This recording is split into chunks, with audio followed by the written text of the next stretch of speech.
UPSC Hindi voice में पर आप सभी का स्वागत है। आज हम अपनी महत्वपूर्ण शब्दावली की क्लास सेकेंड या दूसरी क्लास में इंटर कर रहे हैं। पिछली क्लास में भी हमने कई महत्वपूर्ण शब्दावलियों और कॉन्सेप्ट्स को जाना था। हालांकि कुछ टेलीग्राम पर कुछ मैसेज आए थे, उन्होंने बोला था कि थोड़ा फास्ट हो गया है, थोड़ा सा स्लो कीजिए। तो इस बार हम थोड़ा सा स्लो रखेंगे क्लास को। हो सकता है ये क्लास थोड़ी सी लंबी भी हो सकती, क्योंकि आपको थोड़ा कॉन्सेप्ट समझाना पड़ेगा। अगर आपको क्लास लंबी लगती है तो आप इसको 2 भागों में ले सकते हैं, लेकिन एक यूपीएससी के अभ्यर्थी से हम अपेक्षा करते हैं कि वो लगातार 2 से ढाई घंटे की क्लास भी कंटिन्यू कर सके, वो भी पूरे फुल 100% कंसंट्रेशन के साथ। तो ठीक है, हम बिना समय गवाए स्टार्टिंग करते हैं। आपकी इसके बाद 1 या 2 क्लासेस और संभव हैं, इसके बाद हमारी पूरी क्लासेस इकोनॉमी की खत्म हो जाएंगी। तो देखिए, आपकी फर्स्ट जो टर्मिनोलॉजी या शब्द है वो क्या है? पश्चिम टेक्सास इंटरमीडिएट। आप इसको सीधा सा समझेंगे, सॉरी, आप इसको सीधा सा समझेंगे। आप सभी जानते हैं कि तेल होता है, कौन सा तेल? पेट्रोलियम तेल। उसमें उसके साथ साथ क्या क्या निकलता है हमारा? उसके साथ निकलता है हमारा सीएनजी भी उसी में आता है, पेट्रोलियम गैस, पेट्रोल, डीजल और आपका मिट्टी का तेल और आदि और भी तेल होते हैं। तो आपको पता होगा इसकी एक कीमत भी होती है, क्योंकि भारत है वो क्या करता है? आयात करता है ज्यादातर, क्योंकि हमारे यहाँ इतना तेल नहीं पाया जाता। अब आयात करता है तो एक आधार होता है जिसके आधार पर क्या करते हैं लोग, या जो देश हैं, अन्य देश, ज्यादातर हम कहाँ से करते हैं? हम अमेरिका से इंपोर्ट कर रहे हैं, हम उत्तरी सागर से कर रहे हैं, हम अरब देशों से कर रहे हैं, जैसे कि ईरान, ईरान जैसे देशों से। तो हम इनसे आयात करते हैं। तो ये एक रेट, मान लीजिए ऐसे कि 100 रुपए, या आप मान लीजिए 40 रुपए, 40 रुपए प्रति लीटर हमको पेट्रोल दे रहे हैं। तो इसका आधार क्या होगा कि 40 रुपए ही क्यों दे रहे हैं? क्योंकि देखिए, उनके यहाँ तो सीधा क्या होता है, उत्पादन होता है। तो वो इसका अंदाजा कैसे लगाएंगे कि इसकी जो कीमत है वो क्या है? तो एक मापदंड होता है, एक पैमाना होता है। पैमाने को हम क्या बोलेंगे, सीधा क्या समझेंगे? जैसे कि टैक्स लिया जाता है तो किसके आधार पर लिया जाता है? स्लेब के आधार पर। आप सभी को पता है इस बार स्लेब चेंज हुई है, यानी 12 लाख से नीचे तो आपको टैक्स देना ही नहीं है, और 2 नई स्लेब इंट्रोड्यूस हुई हैं आपकी, 20% और 25% वाली।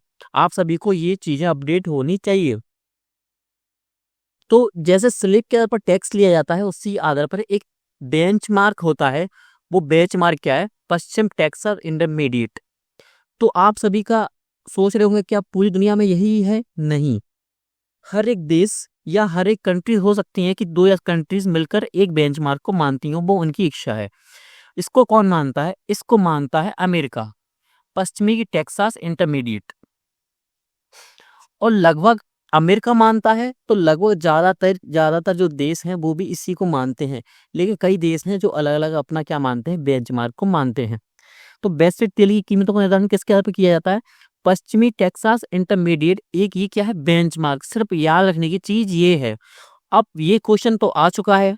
अब नेक्स्ट, अगर हम 2025 के लिए क्या प्रेडिक्ट करें तो इसमें आगे क्या आ सकता है, क्योंकि हमने आपको पहले ही बताया था कि क्वेश्चन पीवाईक्यू से कैसे बनता है। वो बनता है आपका कोर एरिया प्लस का थीम एरिया से मिलकर। तो हम कोर एरिया और थीम एरिया दोनों को कवर करेंगे। अब परिभाषा क्या है? WTI अमेरिका में उत्पादित हल्के, लाइट और मीठे स्वीट कच्चे तिल का एक ग्रेड है, वही बेंचमार्क है, जिसका उपयोग मुख्य रूप से पेट्रोल डीजल उत्पादन के लिए किया जाता है। अब थोड़ा सा इसमें याद रखने की चीज क्या है, ये तो हमने बता दिया को ये बेंचमार्क है। अमेरिका में जो मुख्य रूप से तेल उत्पादन कहाँ कहाँ होता है? टेक्सास में होता है, लुइसियाना और नॉर्थ डकोटा जैसे राज्यों में होता है। ये हो सकता है डायरेक्ट क्वेश्चन पूछ लिया जाए कि पेट्रोलियम का उत्पादन निम्न में से, और इनमें से 4 ऑप्शंस में से इनमें से सिर्फ एक का नाम दिया हो, तो आपका वो आंसर क्या हो जाएगा? सही हो जाएगा। अब विशेषताएं क्या है? इसका एपीआई ग्रेविटी लगभग 39.6 डिग्री होता है, जिससे ये हल्का तेल माना जाता है। आप सिर्फ कुछ मत समझिए इसको, आप सिर्फ एपीआई ग्रेविटी मान लीजिए, अगर हम इसको मानने चले तो लगभग 5 से 10 मिनट इसमें लग जाएंगे। तो सीधा सा आपके लिए ये जरूरी तो है नहीं, तो इसलिए हम आपको बता नहीं रहे।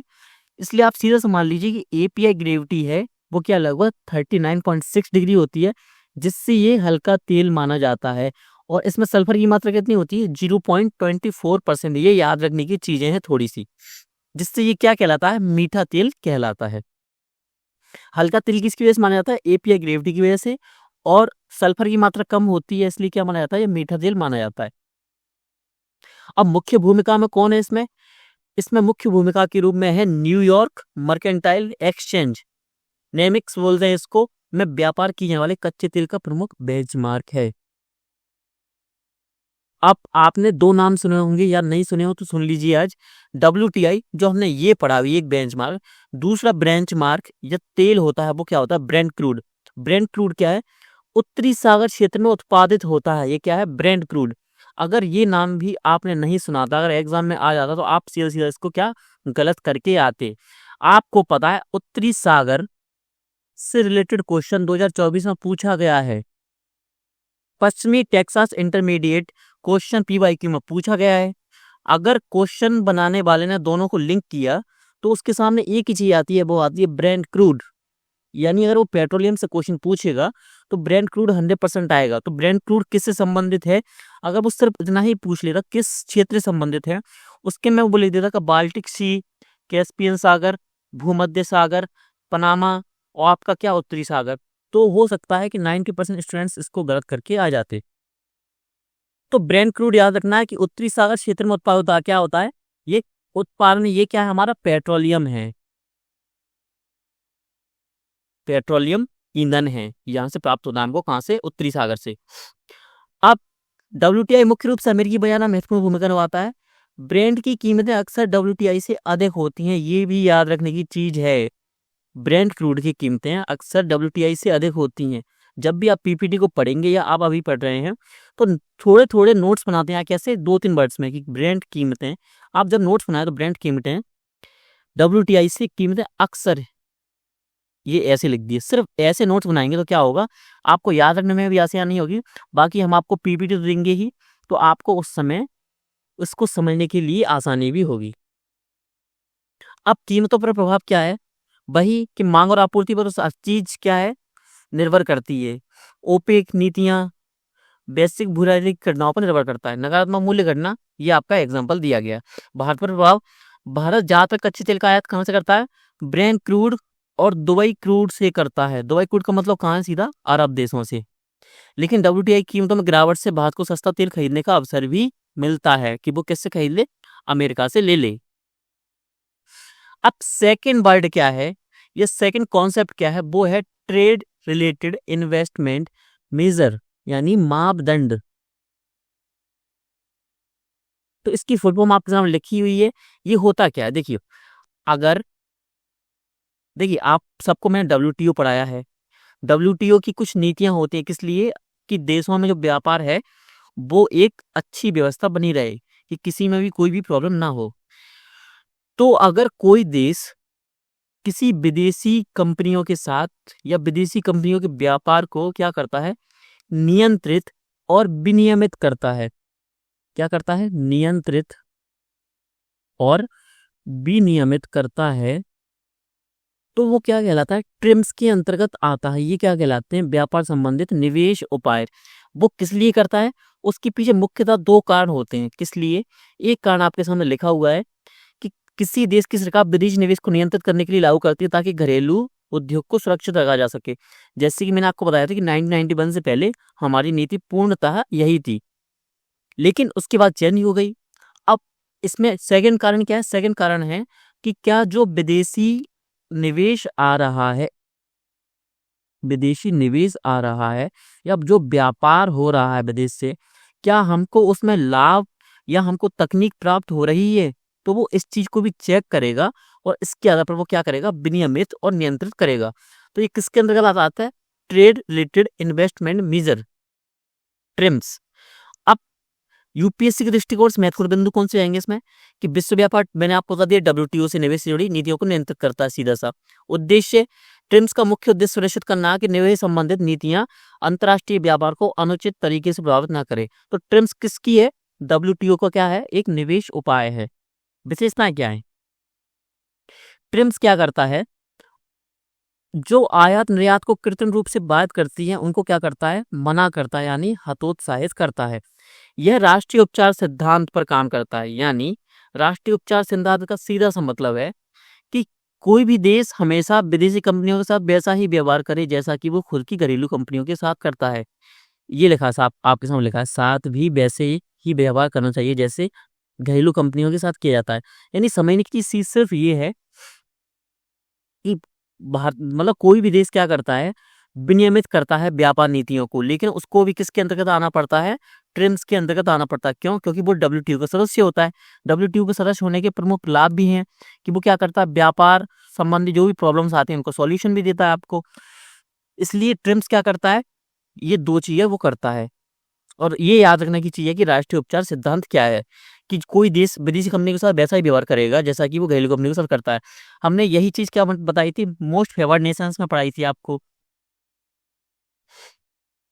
अब अवैध ट्रिम्स उपाय क्या होते हैं? मतलब जो चीजें गलत होती हैं वो अवैध क्या होती हैं? जो नियम गैर कानूनी है, किसके अंतर्गत? ट्रिम्स के तहत। कैसे? कि सरकार कंपनियों से ये कह दे कि वे केवल घरेलू उत्पादों का उपयोग ही करें। यानी कि सरकार ये बोले विदेशी कंपनियों से कि अगर आप इन्वेस्टमेंट या व्यापार कर रहे हैं, ट्रेड कर रहे हैं, तो सिर्फ आप यहीं के बनाए हुए उत्पादों का ही प्रयोग करें 100%। मैंने यहाँ पर 100% की बात कही है क्योंकि कुछ आधार पर तो देश कह सकता है जो कि ट्रिम्स के अंतर्गत गैर कानूनी नहीं है।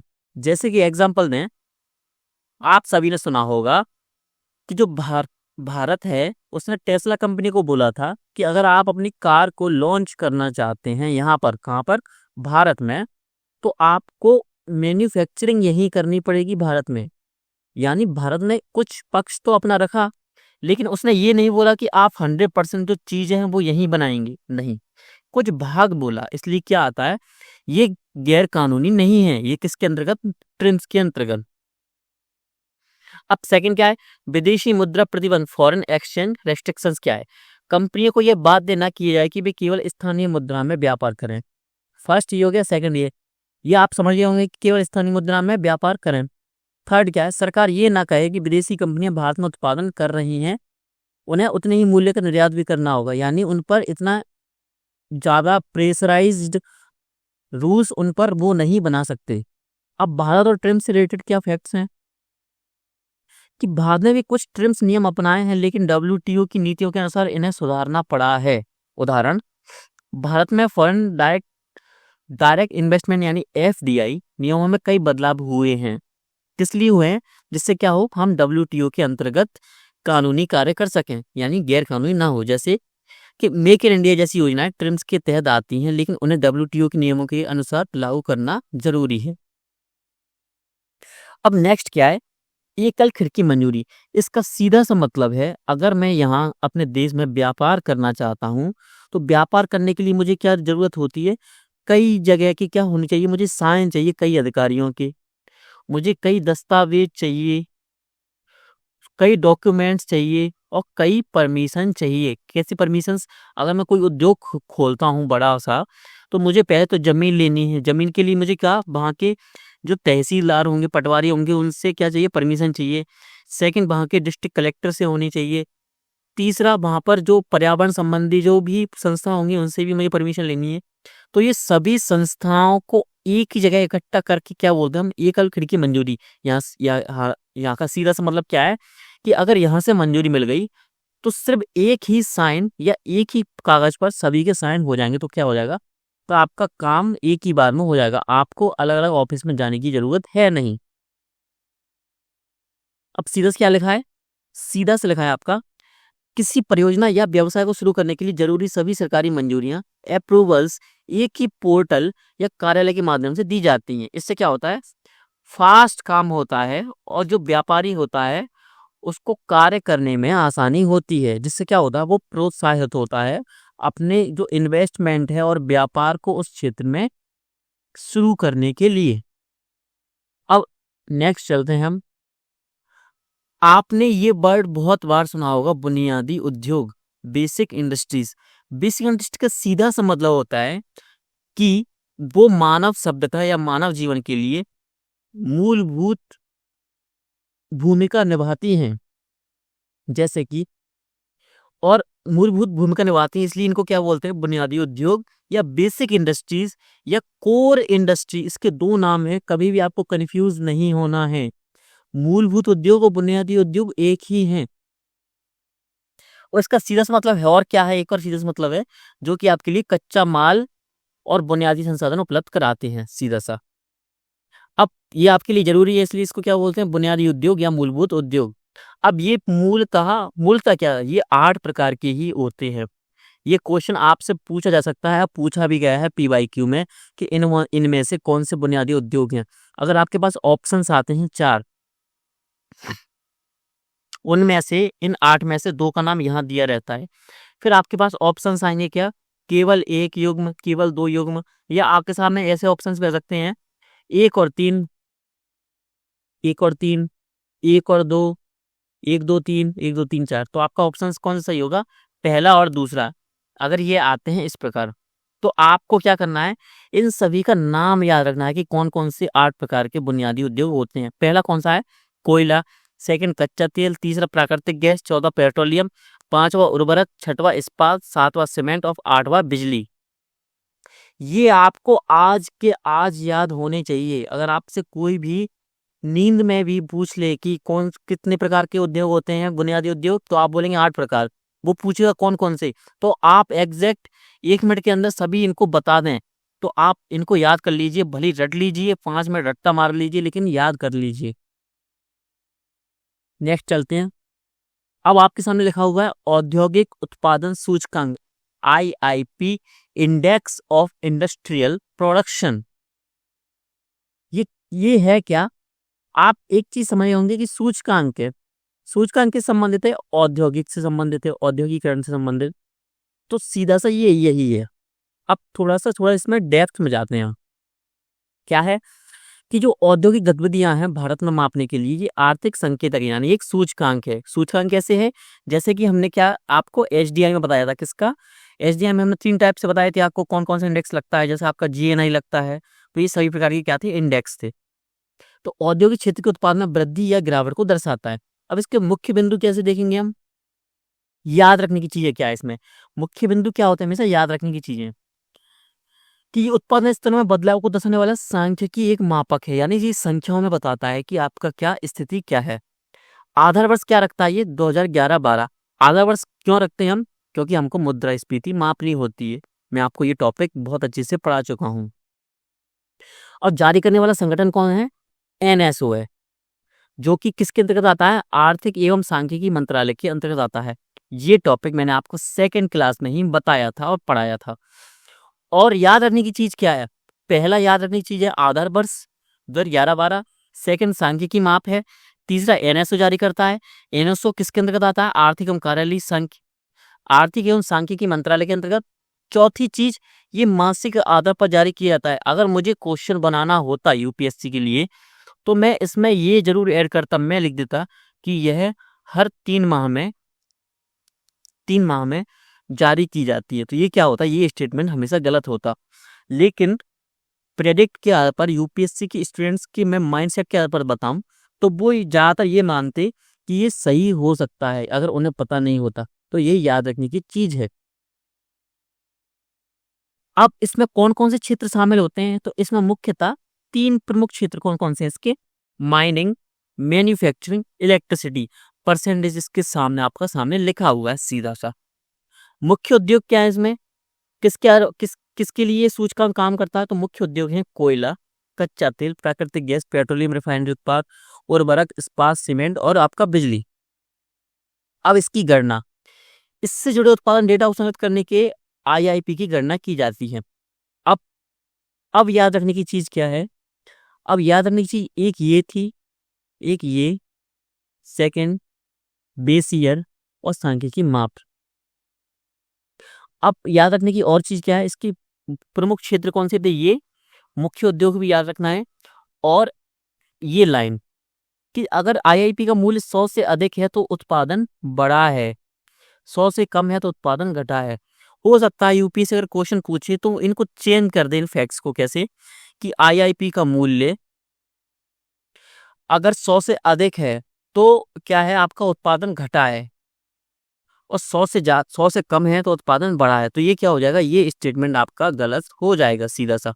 तो याद रखने की चीज ये है कि अगर 100 से अधिक है, देखिए अधिक है तो उत्पादन बढ़ा है, कम है तो उत्पादन घटा है, सीधा सा मतलब।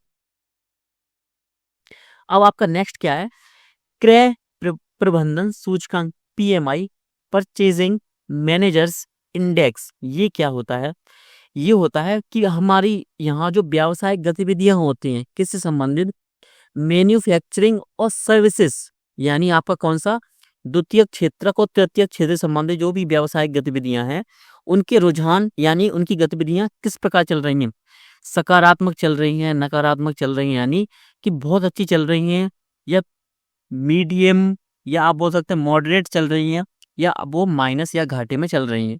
तो उसके लिए हम क्या जारी करते हैं, क्रय प्रबंधन सूचकांक। इसके मुख्य बिंदु क्या है जो आपको याद रखने हैं, यह एक सर्वे आधारित है, यानी ये लोगों से पूछकर बताया जाता, मतलब इंडेक्स को जो बनाया जाता है वो लोगों से पूछा जाता है कि हाँ, कि आपकी जो एक्सपीरियंस है वो कैसा है वर्तमान में। तो ये क्या है, सर्वे आधारित आर्थिक संकेतक है जो कंपनियों के खरीद प्रबंधकों, परचेजिंग मैनेजर, कंपनियों के जो खरीद प्रबंधक हैं, यानी जो कंपनियों में इन्वेस्टमेंट करते हैं, से प्राप्त आंकड़ों पर आधारित होता है। इसे S&P ग्लोबल द्वारा मासिक रूप से जारी किया जाता है। ये याद रखनी चीज है, मासिक रूप से। इसको कौन जारी करता है, S&P ग्लोबल। S&P ग्लोबल है क्या, एक जैसे कि आपने एक नाम सुना होगा मूडीज का। मूडीज भी क्या है, एक क्रेडिट रेटिंग एजेंसी है। मैं आपको क्रेडिट रेटिंग एजेंसी पढ़ा चुका हूं पहले ही, तो आपको पता होना चाहिए क्रेडिट रेटिंग एजेंसी क्या होती है। उसी तरह से S&P भी ग्लोबल भी क्या एक एजेंसी है जो क्या करती है, इसको जारी करती है, तो द्वारा मासिक रूप से जारी किया जाता है। ये S&P ग्लोबल कहाँ है, ये अमेरिकी कंपनी है, एक याद रखिएगा, अमेरिकी कंपनी है। अब इस PMI है, इसके प्रमुख दो प्रकार होते हैं। प्रमुख दो प्रकार क्या है, एक विनिर्माण और एक सेवा, जो मैंने आपको यहाँ बता दिया था कि मैन्युफैक्चरिंग और आपकी सर्विसेज। समझ गए आप यहाँ तक। अब इसकी स्केल क्या होती है, अगर 50 से अधिक है तो एक्सपेंशन हो रहा है, विस्तार हो रहा है। 50 के बराबर है तो क्या हो रहा है, आपका स्थिरता है, नो चेंज, यानी गतिविधियों में पिछले वर्षों की तुलना में कोई अंतर नहीं देखा गया। अगर कम है तो कंट्रैक्शन हो रहा है, कॉन्ट्रैक्शन, कंट्रैक्शन यानी संकुचन हो रहा है। तो सिर्फ आप ये याद रखिए स्किल। अब PMI की गणना कैसे होती है, संख्यात्मक इसको तैयार किया था, यानी एज इट इज, जैसे कि आपका क्या था औद्योगिक उत्पादन सूचकांक। अंतर सिर्फ ये इतना है कि ये इंडिया द्वारा जारी किया जाता है और ये अमेरिकी एक कंपनी के द्वारा। उदाहरण के लिए यदि विनिर्माण PMI 55 है तो इसका अर्थ है कि विनिर्माण गतिविधि बढ़ रही है। सिंपल सा आपका कॉन्सेप्ट था। अब नेक्स्ट चलते हैं। नेक्स्ट एक टर्मिनोलॉजी है रिवर्स फ्लिप। रिवर्स फ्लिप को हम सीधा समझते हैं कि भारत की अगर कोई कंपनी है वो क्या करती है, अपनी जो ब्रांच है उसको विदेश में क्या करती है, भेजती है, या अपनी पूरी की पूरी कंपनी को ट्रांसफर कहाँ कर देती है, विदेश में, फॉरेन में अपनी कंपनी को ट्रांसफर कर देती है। तो ये क्या कहलाएगा, ये कहलाता है कंपनी का फ्लिप होना। कंपनी का फ्लिप होना। अगर किसी स्थिति बस या किसी परिस्थिति बस क्या करना होता है, हमारी देश की जो कंपनी है वो यहाँ पर जब इसको कर देती है तो क्या बोलेंगे, रिवर्स फ्लिपिंग बोलते हैं इसको, रिवर्स फ्लिपिंग बोलते हैं। लेकिन अगर जो हमारा देश है उसने क्या किया था, पहले रिवर्स फ्लिपिंग की थी, यानी अपने देश की कंपनी को बाहर ट्रांसफर किया था, अगर दोबारा ऐसी परिस्थिति होती है कि विदेश में कोई परिस्थिति बिगड़ चुकी है तो वो क्या करेगा, अपनी कंपनी को अगर वापस भारत में लाएगा तो उसको क्या बोलेंगे, रीडोमिसाइलिंग के रूप में भी जाना जाता है। एक भारतीय कंपनी के मुख्यालय को वापस भारत में स्थानांतरित करने की प्रक्रिया क्या है, तो इसे रीडोमिसाइलिंग कहलाता है। आपको थोड़ा सा कंफ्यूज हुआ होगा यहाँ पर। अगर कंपनी क्या करती है, अपनी या कोई कंपनी अपने को खुद को कहाँ ट्रांसफर करती है, विदेश में, तो इसको क्या बोलते हैं हम, रिवर्स फ्लिपिंग, या इसको फ्लिपिंग बोलते हैं, इसको फ्लिपिंग बोलेंगे आप। उसको अगर वापस अपने देश में करती है तो इसको क्या बोलेंगे, रिवर्स फ्लिपिंग बोलेंगे। यानी flipping, reverse flipping, reverse flipping को ही क्या बोलते हैं आप, री डोमिसाइलिंग बोलते हैं। आप सब समझ गए होंगे इसको। अब आपके सामने एक कॉन्सेप्ट है विशेष आर्थिक क्षेत्र, यानी स्पेशल इकोनॉमिक जोन। सीधा सा यह है क्या, सरकारें क्या करती हैं, कोई भी क्षेत्र को चुन लेती हैं।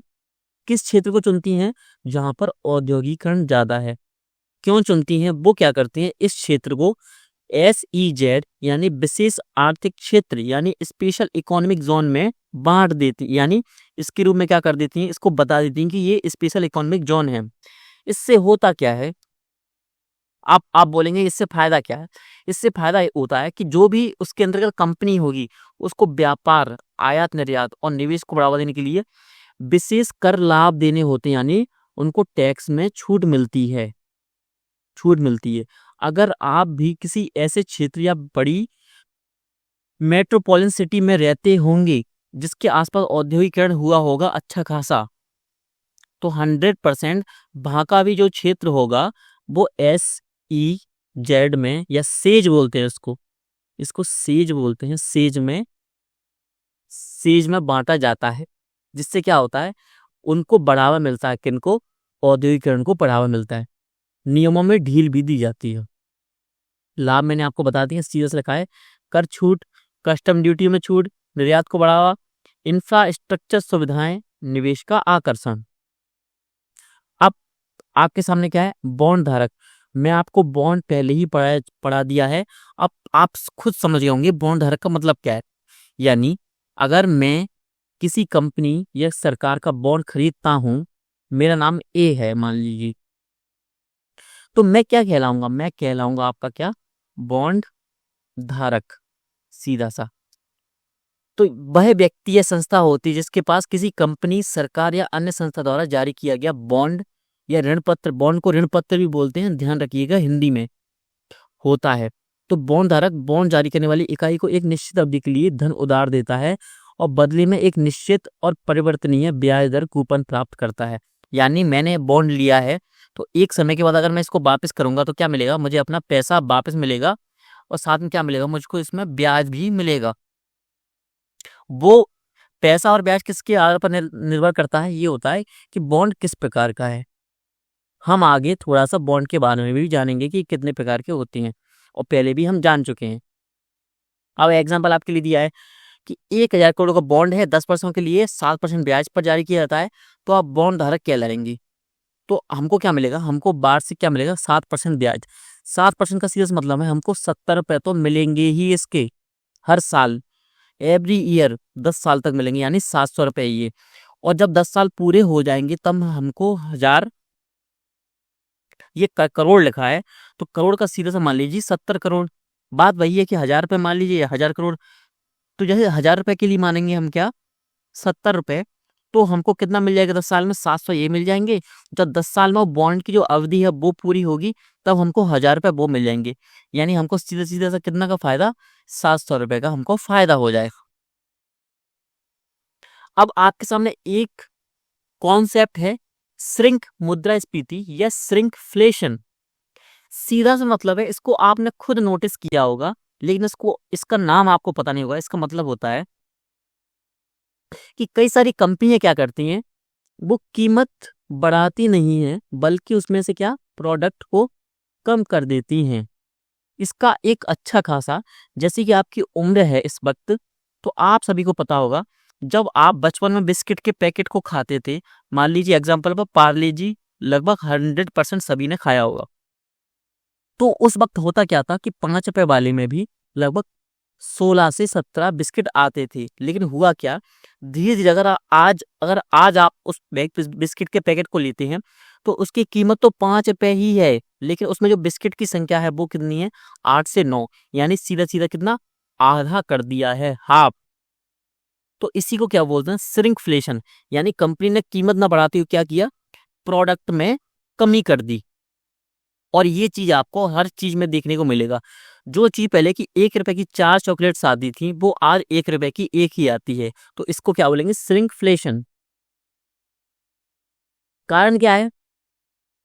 आपके सामने लिखे हुए हैं कारण, सिंपल से कारण है, आप खुद समझ जाएंगे। एग्जाम्पल मैंने आपको दे दिया और एक एग्जाम्पल आपके लिए लिखा है। अब एक और टर्म है या शब्दावली है गिफिन वस्तुएं। ये होती क्या है? गिफिन वस्तुओं का सीधा सा मतलब होता है ऐसी सस्ती चीजें या ऐसी सस्ती चीजें, वे वस्तुएं जिनकी कीमत बढ़ने पर उनकी मांग बढ़ जाती है। यानी लग्जरी चीज, गैर लग्जरी वस्तु बोल सकते हैं आप इनको, गैर लग्जरी वस्तु। गैर लग्जरी में क्या आता है? आपकी जो मूलभूत आवश्यकता होती है, जैसे कि चावल, सब्जियां, प्याज, टमाटर आदि ऐसी चीजें, दाल चावल ऐसी चीजें, आटा। तो क्या होता है, अगर इनकी रेट बढ़ती है तो क्या होती है? इनकी मांग भी बढ़ती है, डिमांड बढ़ती है। लेकिन आप ये सोच रहे होंगे कि सर आपने पहले पढ़ाया था तो आपने बताया था कि किसी भी चीज की रेट बढ़ती है, कीमत बढ़ती है तो क्या होती है? उसकी डिमांड कम होती है। बिल्कुल आपने सही पढ़ा था उस वक्त। लेकिन कुछ चीजें होती हैं, उनमें होता क्या है कि अगर कीमतें बढ़ रही हैं तो उनकी डिमांड भी ज्यादा होती है, जिसके कारण कई हो सकते हैं। जैसे उदाहरण क्या है इसमें? रोटी और चावल। अगर गरीब तबके के लिए चावल महंगा हो जाता है तो वे मांस, दाल या सब्जी जैसी महंगी चीजों को छोड़कर क्या करेंगे? अधिक चावल खरीदते हैं। यानी सीधा सा मतलब है कि आपको क्या मिल जाता? मान लीजिए 400 रुपए का पनीर मिल रहा है और आपको कितना? 40 रुपए का क्या मिल रहा है? चावल मिल रहा है। उसकी कीमत कितनी हो गई? 80। तो ऐसा तो होगा नहीं कि आप 400 रुपए का पनीर खरीदेंगे। अब आप ज्यादातर क्या करेंगे? चावल को ही यूज करेंगे। और पनीर में जो, अगर आप महीने में एक बार पनीर लेते थे तो आप एक बार पनीर भी नहीं लेंगे। क्यों नहीं लेंगे? क्योंकि आपको ज्यादा खर्चा कहाँ करना पड़ रहा है? इन 80 रुपए पे। तो यानी आपकी डिमांड यहाँ ज्यादा हो गई, इन चावल और दाल जैसी चीजों पर। तो ये क्या है? सस्ती चीजों पर आपने ज्यादा खर्चा किया और जो महंगी चीजें थी उन पर कम हो गया। तो जो सस्ती चीजें हैं जिनकी महंगे होने से उनकी डिमांड बढ़ जाती है, तो इन्हीं वस्तुओं को क्या बोलते हैं? गिफन वस्तुएं। अगर आपको समझ में ना आया हो तो एक बार एग्जांपल और दे दें। जैसे कि आप महीने भर क्या खाते हैं? दाल चावल सब्जी रोटी ऐसे खाते हैं। महीने में 1 या 2 बार आप क्या बनाते हैं अपने शौक के लिए? पनीर जैसी महंगी सब्जियां, जो सामान्यतः 300 से 400 रुपए किलो मिलती है आपकी। लेकिन आपको पता है जो चावल पहले 40 रुपए किलो चल रहा था उसकी कीमत क्या हो गई अब? 60, मान लीजिए 60 रुपए हो गई है। तो होगा क्या? अगर आप पर डे 40 रुपए की चावल खाते थे, यानी 1 किलो चावल खाते थे, मानकर चल रहे हैं, एग्जाम्पल मानिए, तो सीधा सा मतलब होता है अगर आप 1200 खर्च करते थे, अब इन 1200 में से क्या घटा दीजिए? 240 घटा दीजिए, क्योंकि 2 दिन आप क्या बनाते थे? पनीर बनाते थे। पनीर कितना? आधा किलो मान लीजिए, यानी 200 रुपए का। तो 200 200 400, तो 400 इसमें ऐड कर दीजिए और 80 घटा दीजिए, यानी 1600 में से 80 घटा देंगे तो यानी 1520 रुपए खर्च करते थे आप हर महीने। अब हुआ क्या कि आपका जो चावल 60 रुपए हो गया, 60 रुपए से क्या हो गया आपका? 1800 हो गया ये। और आपका जो पनीर महंगा था ही। अब अगर आप इनको कम भी करते हैं, जैसे मान लीजिए आप इसमें से कितना घटा देंगे? 60 120, तो कितना आपका? 1680। तो 1680 में अगर आप 2 बार पनीर और खाएंगे तो आपका खर्चा कितना हो रहा है? 400 रुपये और जोड़ दीजिए, यानी आपका सीधा से कितना? 2080 रुपये। और अगर आप सिर्फ चावल चावल खाएंगे तो कितना हो रहा है आपका? सिर्फ 1800 रुपये। तो आप रुपया बचाने के लिए क्या करेंगे? जो सस्ती चीजें हैं तुलनात्मक रूप से उन्हीं की डिमांड ज्यादा करेंगे। तो ये क्या कहलाती हैं? गिफिन वस्तुएं। सेकंड क्या है? अब गिफिन और बवलेन वस्तुएं, वेवलेन बोलते हैं या बवलेन बोलते हैं, गुड्स में क्या अंतर होता है? गिफिन वस्तुएं मैंने किसके बारे में बताया? जो कि सस्ती चीजें होती हैं लेकिन कीमतें बढ़ने पर अपनी डिमांड को ज्यादा कर लेती हैं। अब बवलेन या वेवलेन गुड्स क्या होती हैं? जो चीज लग्जरी वस्तुओं में आती हैं। लग्जरी वस्तुओं में कैसे? जैसे आईफोन, सोना, डायमंड। सोना नहीं, डायमंड आएगा इसमें, डायमंड, हीरा। तो ये चीजें हैं, ये क्या होती हैं? जब इनकी कीमत बढ़ती है तो इनकी डिमांड भी बढ़ती है। तो आप बोलेंगे कैसे? तो वो ऐसे कि जितनी महंगी चीज होगी तो उनकी डिमांड कैसे ज्यादा होगी? किसके कारण? कि यह क्या दिखाता है? अमीरों की सामाजिक स्थिति को दिखाता है। लोग इसी प्रतिष्ठा का सिंबल देखते हैं, स्टेटस सिंबल देखते हैं। यानी मेरे पास आईफोन है तो मेरा जो सिंबल है, जो मेरी प्रतिष्ठा है वो ज्यादा दिखेगी। यानी 2 लाख रुपए का अगर आईफोन भी हो गया तो भी उसकी डिमांड बढ़ेगी। क्यों? पैसे वाला दिखने के लिए, सीधा सा। तो आप समझे होंगे कि गिफिन वस्तुएं क्या होती हैं और बेबलेन या बबलेन वस्तुएं होती क्या हैं, सीधा सा। तो चलिए अब नेक्स्ट देखते हैं हम। नेक्स्ट क्या है अपना? नेक्स्ट हमारा जो टर्म है या शब्दावली है या कॉन्सेप्ट हो सकते हैं आप, तो वो क्या है? वचन पत्र, डिवेंचर या प्रोमिसरी नोट। ये होता क्या है? वचन पत्र का सीधा सा मतलब होता है, जैसे कि नोट पर लिखा होता है गांधी जी के साथ, जो गवर्नर के साइन होते हैं वहां पर लिखा रहता है, मैं धारक को इतने रुपए अदा करने का वचन करता हूँ, सीधा सा लिखा रहता है। तो उसी को क्या बोलते हैं? उसी को बोलते हैं वचन पत्र। वचन पत्र का सीधा सा मतलब और क्या होता है? डिवेंचर मैं आपको पहले बता चुका हूँ। उसमें क्या करती है, कोई व्यक्ति, कंपनी या संस्था यह वादा करती है कि वह एक निश्चित अवधि के भीतर किसी अन्य व्यक्ति या संस्था को निश्चित राशि चुकाएगी। यानी मैं ए व्यक्ति हूं, मैंने क्या किया, एक कंपनी है, कंपनी का नाम कुछ भी कर लीजिए, XYZ। मैंने इससे क्या लिया?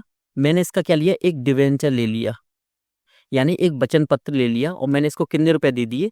100 रुपए दे दिए।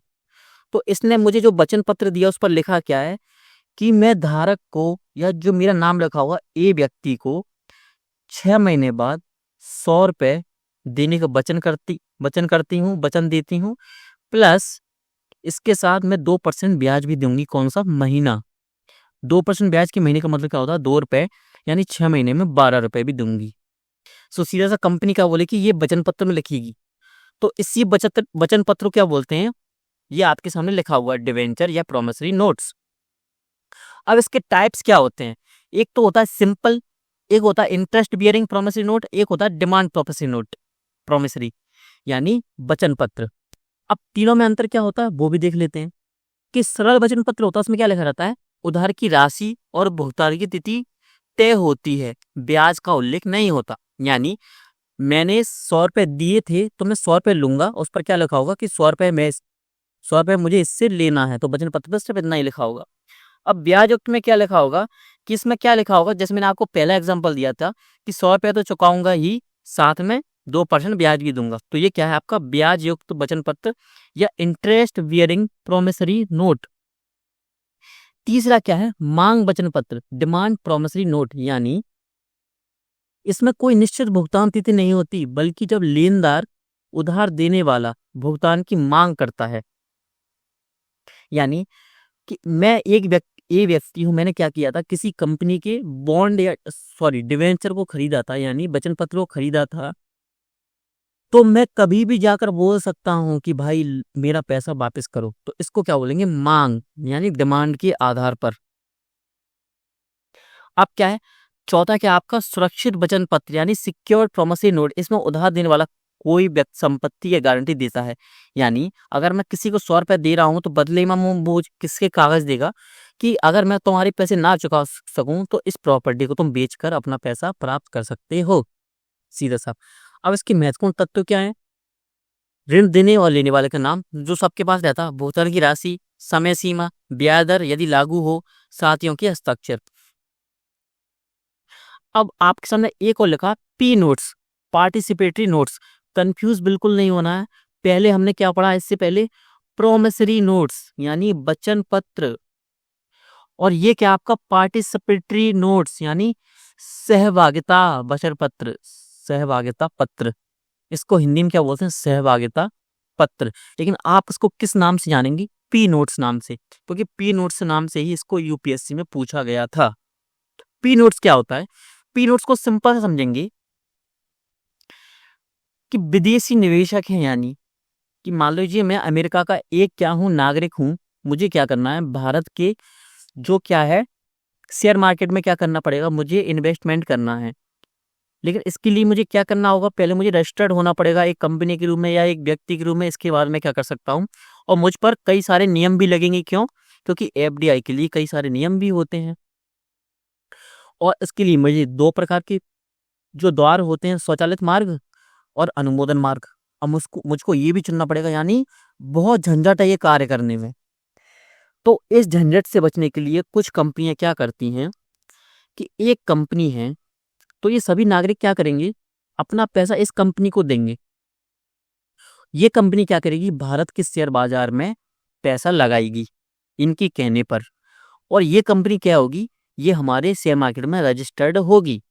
तो इससे हुआ क्या, जो विदेशी नागरिक हैं उनको ज़्यादा परेशानी का सामना नहीं करना पड़ता, उनको सिर्फ पैसा डालना है, निकालना है, पैसा डालना है और निकालना है, सीधा सा। पूरा काम जो मैनेजमेंट है वो कंपनी देती है। अब आप ये सोच रहे होंगे इस कंपनी को क्या मिलता है, कंपनी को वही मिलता है कि आप 1 या 2% इसको इंटरेस्ट या 1-2% ये हिस्सा काट लेते हैं उसमें से। क्या इसको सेबी की मंजूरी मिली है? बिल्कुल मिली हुई है। मतलब पी नोट से संबंधित आप इन्वेस्टमेंट कर सकते हैं आसानी से। कैसे काम कर सकते हैं, मैंने आपको पूरा ये समझा दिया है कि बहुत से एफआईआईस इन पी नोट्स का उपयोग करके भारतीय शेयरों और डेरिवेटिव्स में निवेश कर सकते हैं। अब इसके अपने अपने लाभ और नुकसान भी होते हैं, लेकिन आपको सिर्फ कितना समझना था कि ये पी नोट्स आखिर होता क्या है। देखिए, एक चीज और याद रखने की है कि आप साथ साथ में इनका रिवीजन करते रहें। हो सकता है आपको बार बार कॉन्सेप्ट्स के बीच में कंफ्यूजन पैदा हो कि आपको याद ही नहीं है। अगर आप रजिस्टर बंद कर रहे हैं, आपको कुछ याद नहीं आ रहा है, तो परेशानी वाली बात हो सकती है। इसलिए आपका एग्जाम से पहले मिनिमम 8 से 10 बार रिवीजन होना चाहिए। मिनिमम 8 से 10 बार बोल रहा हूँ। क्यों बोल रहा हूँ, क्योंकि मैंने जिस तरह आपको इकोनॉमी पढ़ाई है, अगर आप चाहें तो लगभग 8 से 10 घंटे में पूरा रिवीजन हो सकता है। फर्स्ट रिवीजन, सेकेंड रिवीजन आपका 6 घंटे में हो सकता है, थर्ड रिवीजन आपका 5 घंटे में, फोर्थ आपका 4.5 घंटे में, और जब भी आप बढ़ाते जाएंगे तो आपका मैक्सिमम 4 से 5 घंटे ही आपको लगेंगे। 4 से 5 घंटे का मतलब क्या होता है कि आप एक दिन में एक बार रिवीजन कर सकते हैं इकोनॉमी का। यानी आप अगर 10 दिन भी रिवीजन करना है इकोनॉमी का 5-5 घंटे देकर, तो आप 10 बार रिवीजन कर सकते हैं। इससे हुआ क्या, हमने आपको जो कॉन्सेप्ट पढ़ाए हैं, आप यूपीएससी के लिए जो तैयारी कर रहे हैं उसके क्या होगी, वो इतना अच्छा स्टैंडर्ड हो जाएगा आपकी पढ़ाई का कि जब भी आप क्वेश्चन को देखेंगे तो कॉन्सेप्ट बेसिस होगा, तो आप उसको सॉल्व करने में 1 सेकंड की देरी भी नहीं करेंगे। तो याद रखिएगा, रिवीजन चलता रहना चाहिए। अब ये क्या है, म्यूचुअल फंड क्या है? म्यूचुअल फंड एक प्रकार का निवेश साधन है, इन्वेस्टमेंट व्हीकल है, जिसमें कई निवेशकों से पैसे एकत्र करके। अब म्यूचुअल फंड को सीधा समझते हैं। देखिए कि ये जनता है, जनता में कई लोग रहते हैं। अब इनको क्या करना है, शेयर मार्केट में पैसा लगाना है। लेकिन समस्या ये हो रही है, मैं इसको पहले ही पढ़ा चुका हूँ, ध्यान रखिएगा म्यूचुअल फंड को। अब इनकी समस्या ये है कि इनको नॉलेज नहीं है शेयर मार्केट के बारे में। इनको डर लग रहा है कि कहीं हमें घाटा ना हो जाए, और इनको इन्वेस्टमेंट भी करना है। तो ये करेंगे क्या, कुछ कंपनियां होती हैं म्यूचुअल फंड नाम से रजिस्टर्ड होती हैं, तो ये अपना पैसा उस म्यूचुअल फंड कंपनी को देंगे। ये कंपनी पैसे लगाएगी शेयर मार्केट में। वैसा ही हाल जैसा कि पी नोट्स में हो रहा था। लेकिन पी नोट्स और इसमें अंतर क्या है, ये हमारे देश की कंपनी, हमारे देश की जनता है। पी नोट्स क्या है, विदेशी लोग जब हमारे यहाँ पैसा लगाते हैं, तो म्यूचुअल फंड कंपनी क्या करती है, इनका पैसा यहाँ लगाती है, जो फायदा या प्रॉफिट या घाटा होता है वो इनको पैसा वापस करती है। अब इसको क्या मिलता है, इसको वही मिलता है 1 या 2% आपका हिस्सा। तो सिर्फ समझने की चीज इतनी थी, आप बाकी का आप इसको पढ़ लीजिएगा।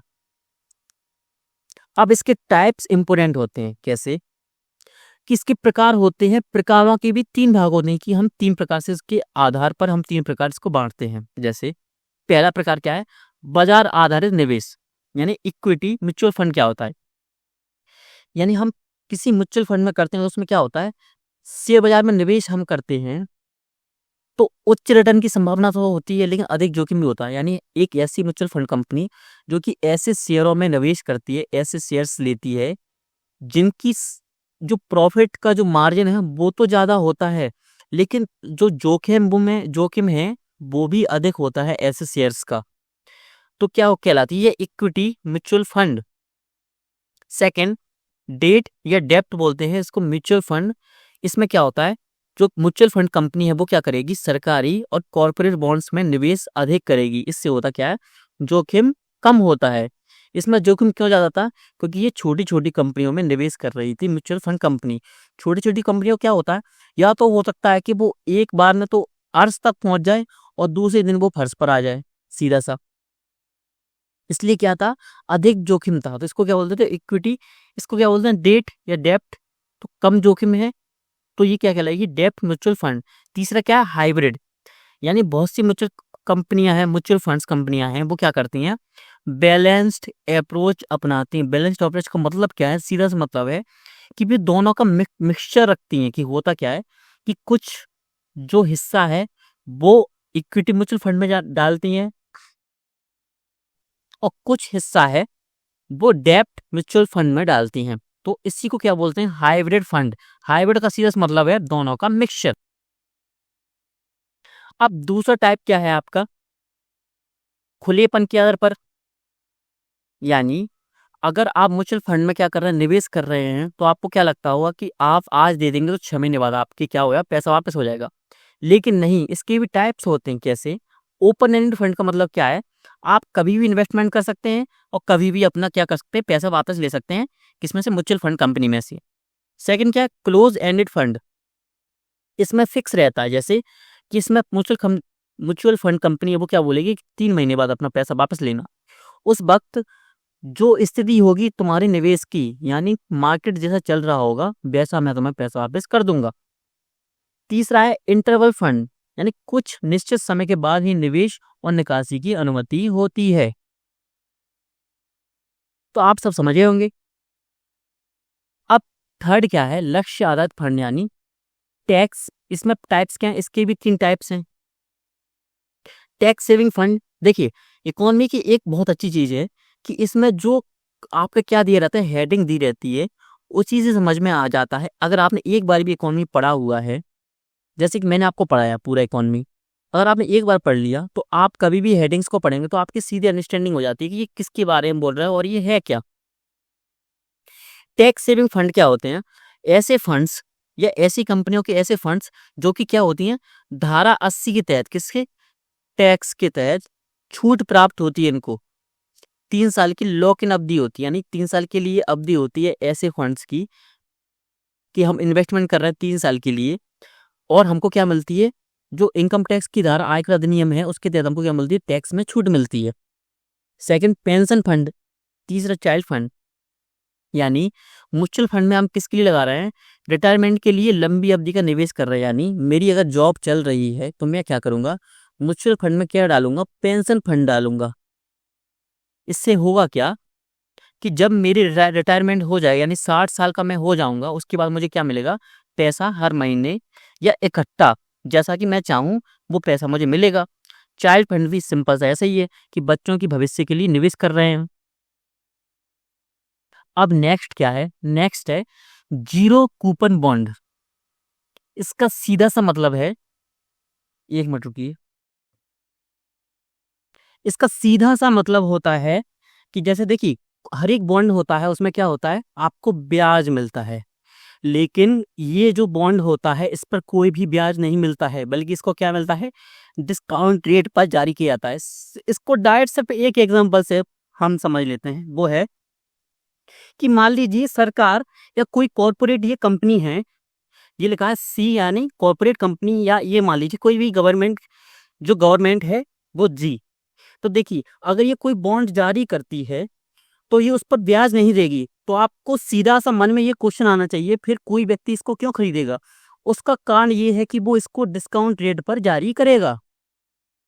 डिस्काउंट रेट से सीधा सा मतलब है इसका कि यानी जो बॉन्ड है, उस जो पत्र है, बॉन्ड पत्र है, उस पर 1000 रुपए लिखे होंगे, यानी 1000 रुपए का बॉन्ड है, वो आपको 700 या 800 रुपए में मिल जाएगा। यानी डिस्काउंट रेट, डिस्काउंट रेट कितनी मिली है यहाँ पर, अगर 700 रुपए है तो सीधा सा मतलब है आपको 30% डिस्काउंट पहले ही मिल चुका है।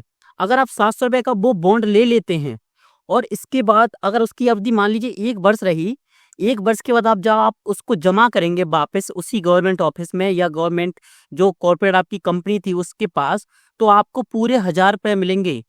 सीधा सा वही एग्जांपल हमने यहाँ पर भी लिखवाया है कि फेस वैल्यू कितनी है, 1000। इसे 700 में खरीदा गया, लेकिन जब मैच्योरिटी हो गई, परिपक्वता हो गई, तो 1000 मिलने से क्या होगा, 300 का सीधा सा आपका क्या हो जाएगा, लाभ हो जाएगा। तो इसी को बोलते हैं जीरो कूपन बॉन्ड, यानी इस पर कोई भी इंटरेस्ट नहीं मिलता, बल्कि इसको डिस्काउंट पर जारी किया जाता है। डिस्काउंट रेट मैं आपको 3 या 4 बार बता चुका हूँ, इसलिए आपको अंडरस्टैंडिंग इस पर होनी चाहिए। अब ठीक है, अब नेक्स्ट चलते हैं हम अपना। अब थोड़ा सा विशेषता देख लीजिए। कोई कूपन भुगतान नहीं, यानी सालाना ब्याज का भुगतान नहीं। छूट पर जारी किया जाता है। ज़्यादातर लॉन्ग टर्म होते हैं, यानी 10 साल, 15 साल, 20 साल। कम जोखिम होता है, क्योंकि पहले से हमको डिस्काउंट तो मिल चुका है। जोखिम, कम जोखिम क्यों बोला है? इसमें ये क्यों नहीं लिखा कि जोखिम बिल्कुल नहीं होता? क्योंकि हो सकता है अगर किसी कॉर्पोरेट कंपनी ने कोई भी बॉन्ड जारी किया, वो कंपनी ही बंद हो गई उस समय तक, तो हो सकता है आपको सिर्फ 300 रुपये मिलते ही रह गए। जो 700 रुपये का आपने जो लिया तो उसके बदले आप कितने मिल गए थे? 300 का ही फायदा हो पाया, या आपको पूरा मिला ही नहीं, आपके 700 रुपये बिल्कुल डूब गए, सीधा सा मतलब है। इसलिए प्री फिक्स रिटर्न क्या होता है? यानी आपका यहाँ पहले से फिक्स होता है, प्री माने पहले, पहले से फिक्स होता है कि आपको कितना फायदा यहाँ पर होने वाला है। अब नेक्स्ट एक अवधारणा है, क्या है वो? ZCZP, यानी zero coupon zero principal bonds. क्या होते हैं? ऐसे बॉन्ड होते हैं जिनमें ना तो निवेशकों को ब्याज मिलता है, ना ही मूलधन वापस किया जाता है। यानी सीधा सा मतलब है, ना तो इसमें ब्याज दिया जाएगा, ना आपको मूलधन वापस किया जाता है। सीधा सा, अगर किसी कंपनी ने या किसी कॉर्पोरेट कंपनी या गवर्नमेंट ने क्या दिया, बॉन्ड जारी किया, उसने बोला कि ये बॉन्ड 100 रुपये का है, तो अगर आपने वो 100 रुपये ले लिए, 100 रुपये में वो बॉन्ड ले लिया, तो ना आपको वापस 100 रुपये मिलेंगे, ना इस पर कोई ब्याज मिलेगा। सीधा सा मन में एक ही क्वेश्चन आएगा, फिर हम ऐसा बॉन्ड लेंगे क्यों कि हमको उसमें 100 रुपये का घाटा हो? ये इसलिए, इसके तहत जो कार्य किए जाते हैं ये दान में आते हैं। जैसे नहीं बोलते कि हम दान पेटी में दान दान करके आए हैं, डोनेशन के रूप में होता है। तो डोनेशन को हमने किसका रूप दिया है? हमने रूप दिया है किसका? बॉन्ड का। तो ऐसे बॉन्ड जिनका उपयोग डोनेशन में किया जाता है, जिनका यूज कहाँ किया जाता है? गरीबों के लिए, आवास, शिक्षा और स्वास्थ्य के लिए किया जाता है। तो ऐसे ही बॉन्ड्स को क्या बोलते हैं हम? इनको बोलते हैं जीरो कूपन जीरो प्रिंसिपल। यानी पहले वाला क्या था? जीरो कूपन बॉन्ड था, यानी उसमें इंटरेस्ट नहीं मिल रहा था। लेकिन इसमें तो ना इंटरेस्ट मिल रहा है, ना ब्याज मिल रहा है, ना आपको प्रिंसिपल, ना आपको मूलधन वापस मिल रहा है। सेबी द्वारा मान्यता प्राप्त है। ZCZP बॉन्ड्स को वैध माना गया, ये याद रखने की चीज है आपके लिए। कंपनी अपने CSR फंड से इन बॉन्ड्स में निवेश कर सकती हैं। CSR क्या होता है आप सभी को पता होना चाहिए। सिविल सोसाइटी रिस्पॉन्सिबिलिटी, सीधा सा, यानी अपनी सोसाइटी के लिए, सोशल सोशल वर्क के लिए। ये इसका फुल फॉर्म होता है corporate social responsibility. Corporate social responsibility CSR fund से। यानी हर एक कंपनी, CSR क्या होता है, CSR को भी थोड़ा समझ लेते हैं। हर एक कंपनी की जितनी भी कमाई होती है, मान लीजिए मेरी एक कंपनी है, वो कितना कमाती है? 1 करोड़ रुपए कमाती है। तो मेरा क्या उसमें वो बनता है कि मैं CSR कितना रखूँ? लगभग कि मैं 2 लाख रुपए CSR रखूँ। CSR का मतलब क्या है कि मेरा एक दायित्व तो है किसके प्रति? इस समाज के प्रति, समाज के प्रति और पर्यावरण के प्रति। क्यों? क्योंकि जो मेरी कंपनी है उसमें किसकी सहभागिता या भागीदारी है? वो है वहां के रहने वाले लोगों की, वहां पर उपस्थित जो पारिस्थितिक तंत्र है या पर्यावरण है उसकी। इसलिए एक फंड बनाया जाता है कॉर्पोरेट सोशल रिस्पॉन्सिबिलिटी नाम से। अब नेक्स्ट चलते हैं। नेक्स्ट क्या है आपका? Sovereign gold bond. सीधा सा मतलब है, सरकार बोलती है आपसे कि आप सोना ना खरीदें, जो गोल्ड है उसको आप नहीं खरीदें। तो आप बोले क्यों, हम क्यों नहीं खरीदें? हमको तो खरीदना है, हमको जरूरत है, क्योंकि हमको इन्वेस्टमेंट करना है। किसके लिए? फ्यूचर के लिए। क्योंकि आप सभी को पता है गोल्ड की जो कीमतें हैं वो लगातार बढ़ रही हैं और भविष्य में भी बढ़ेंगी। और आपका जो पास्ट था, यानी भूतकाल था, उस समय भी बढ़ी थी। इसलिए सोने में इन्वेस्टमेंट एक बहुत अच्छा क्या माना जाता है? विकल्प माना जाता है। तो सरकार मना क्यों कर रही है? वो बोलती है कि आप सोना ना खरीदते हो, क्या खरीदें आप? Sovereign gold bond. तो आपने पूछा ये है क्या? वो बोलेंगे, जैसे मान लीजिए वर्तमान में 70,000 रुपए का क्या आ रहा है? 1 तोला सोना। 1 तोले का मतलब क्या है? 10 ग्राम। 10 ग्राम मतलब, यानी आप 10 ग्राम सोना खरीदोगे तो आप मार्केट से ना खरीदते हुए इस बॉन्ड को लीजिए। तो वो आप बोलेंगे मैं बॉन्ड का क्या करूंगा? तो बॉन्ड का सीधा सा मतलब है उस पर लिखा होगा 10 ग्राम सोना, यानी गोल्ड, गोल्ड लिखा होगा। अब जैसे ही फ्लक्चुएशन आती है मार्केट में, इसकी कीमत बढ़ती है सोने की या घटती है, उसी के आधार पर ये बॉन्ड फ्लोट होगा, यानी प्रवाहित या तरल होगा। यानी मान लीजिए आज 70,000 है सोने की कीमत, 3 महीने बाद, 1 साल बाद इसकी कीमत 80,000 होती है। तो आपका ये बॉन्ड भी आप वापस करने जाएंगे या किसी को बेचेंगे, सेल करेंगे, विक्रय करेंगे, तो आपको 80,000 रुपये मिलेंगे। तो सीधा सा मतलब सरकार ऐसा क्यों बोल रही है? क्योंकि सोने को हमको क्या नहीं करना पड़े? इंपोर्ट ना करना पड़े। किससे न करना पड़े?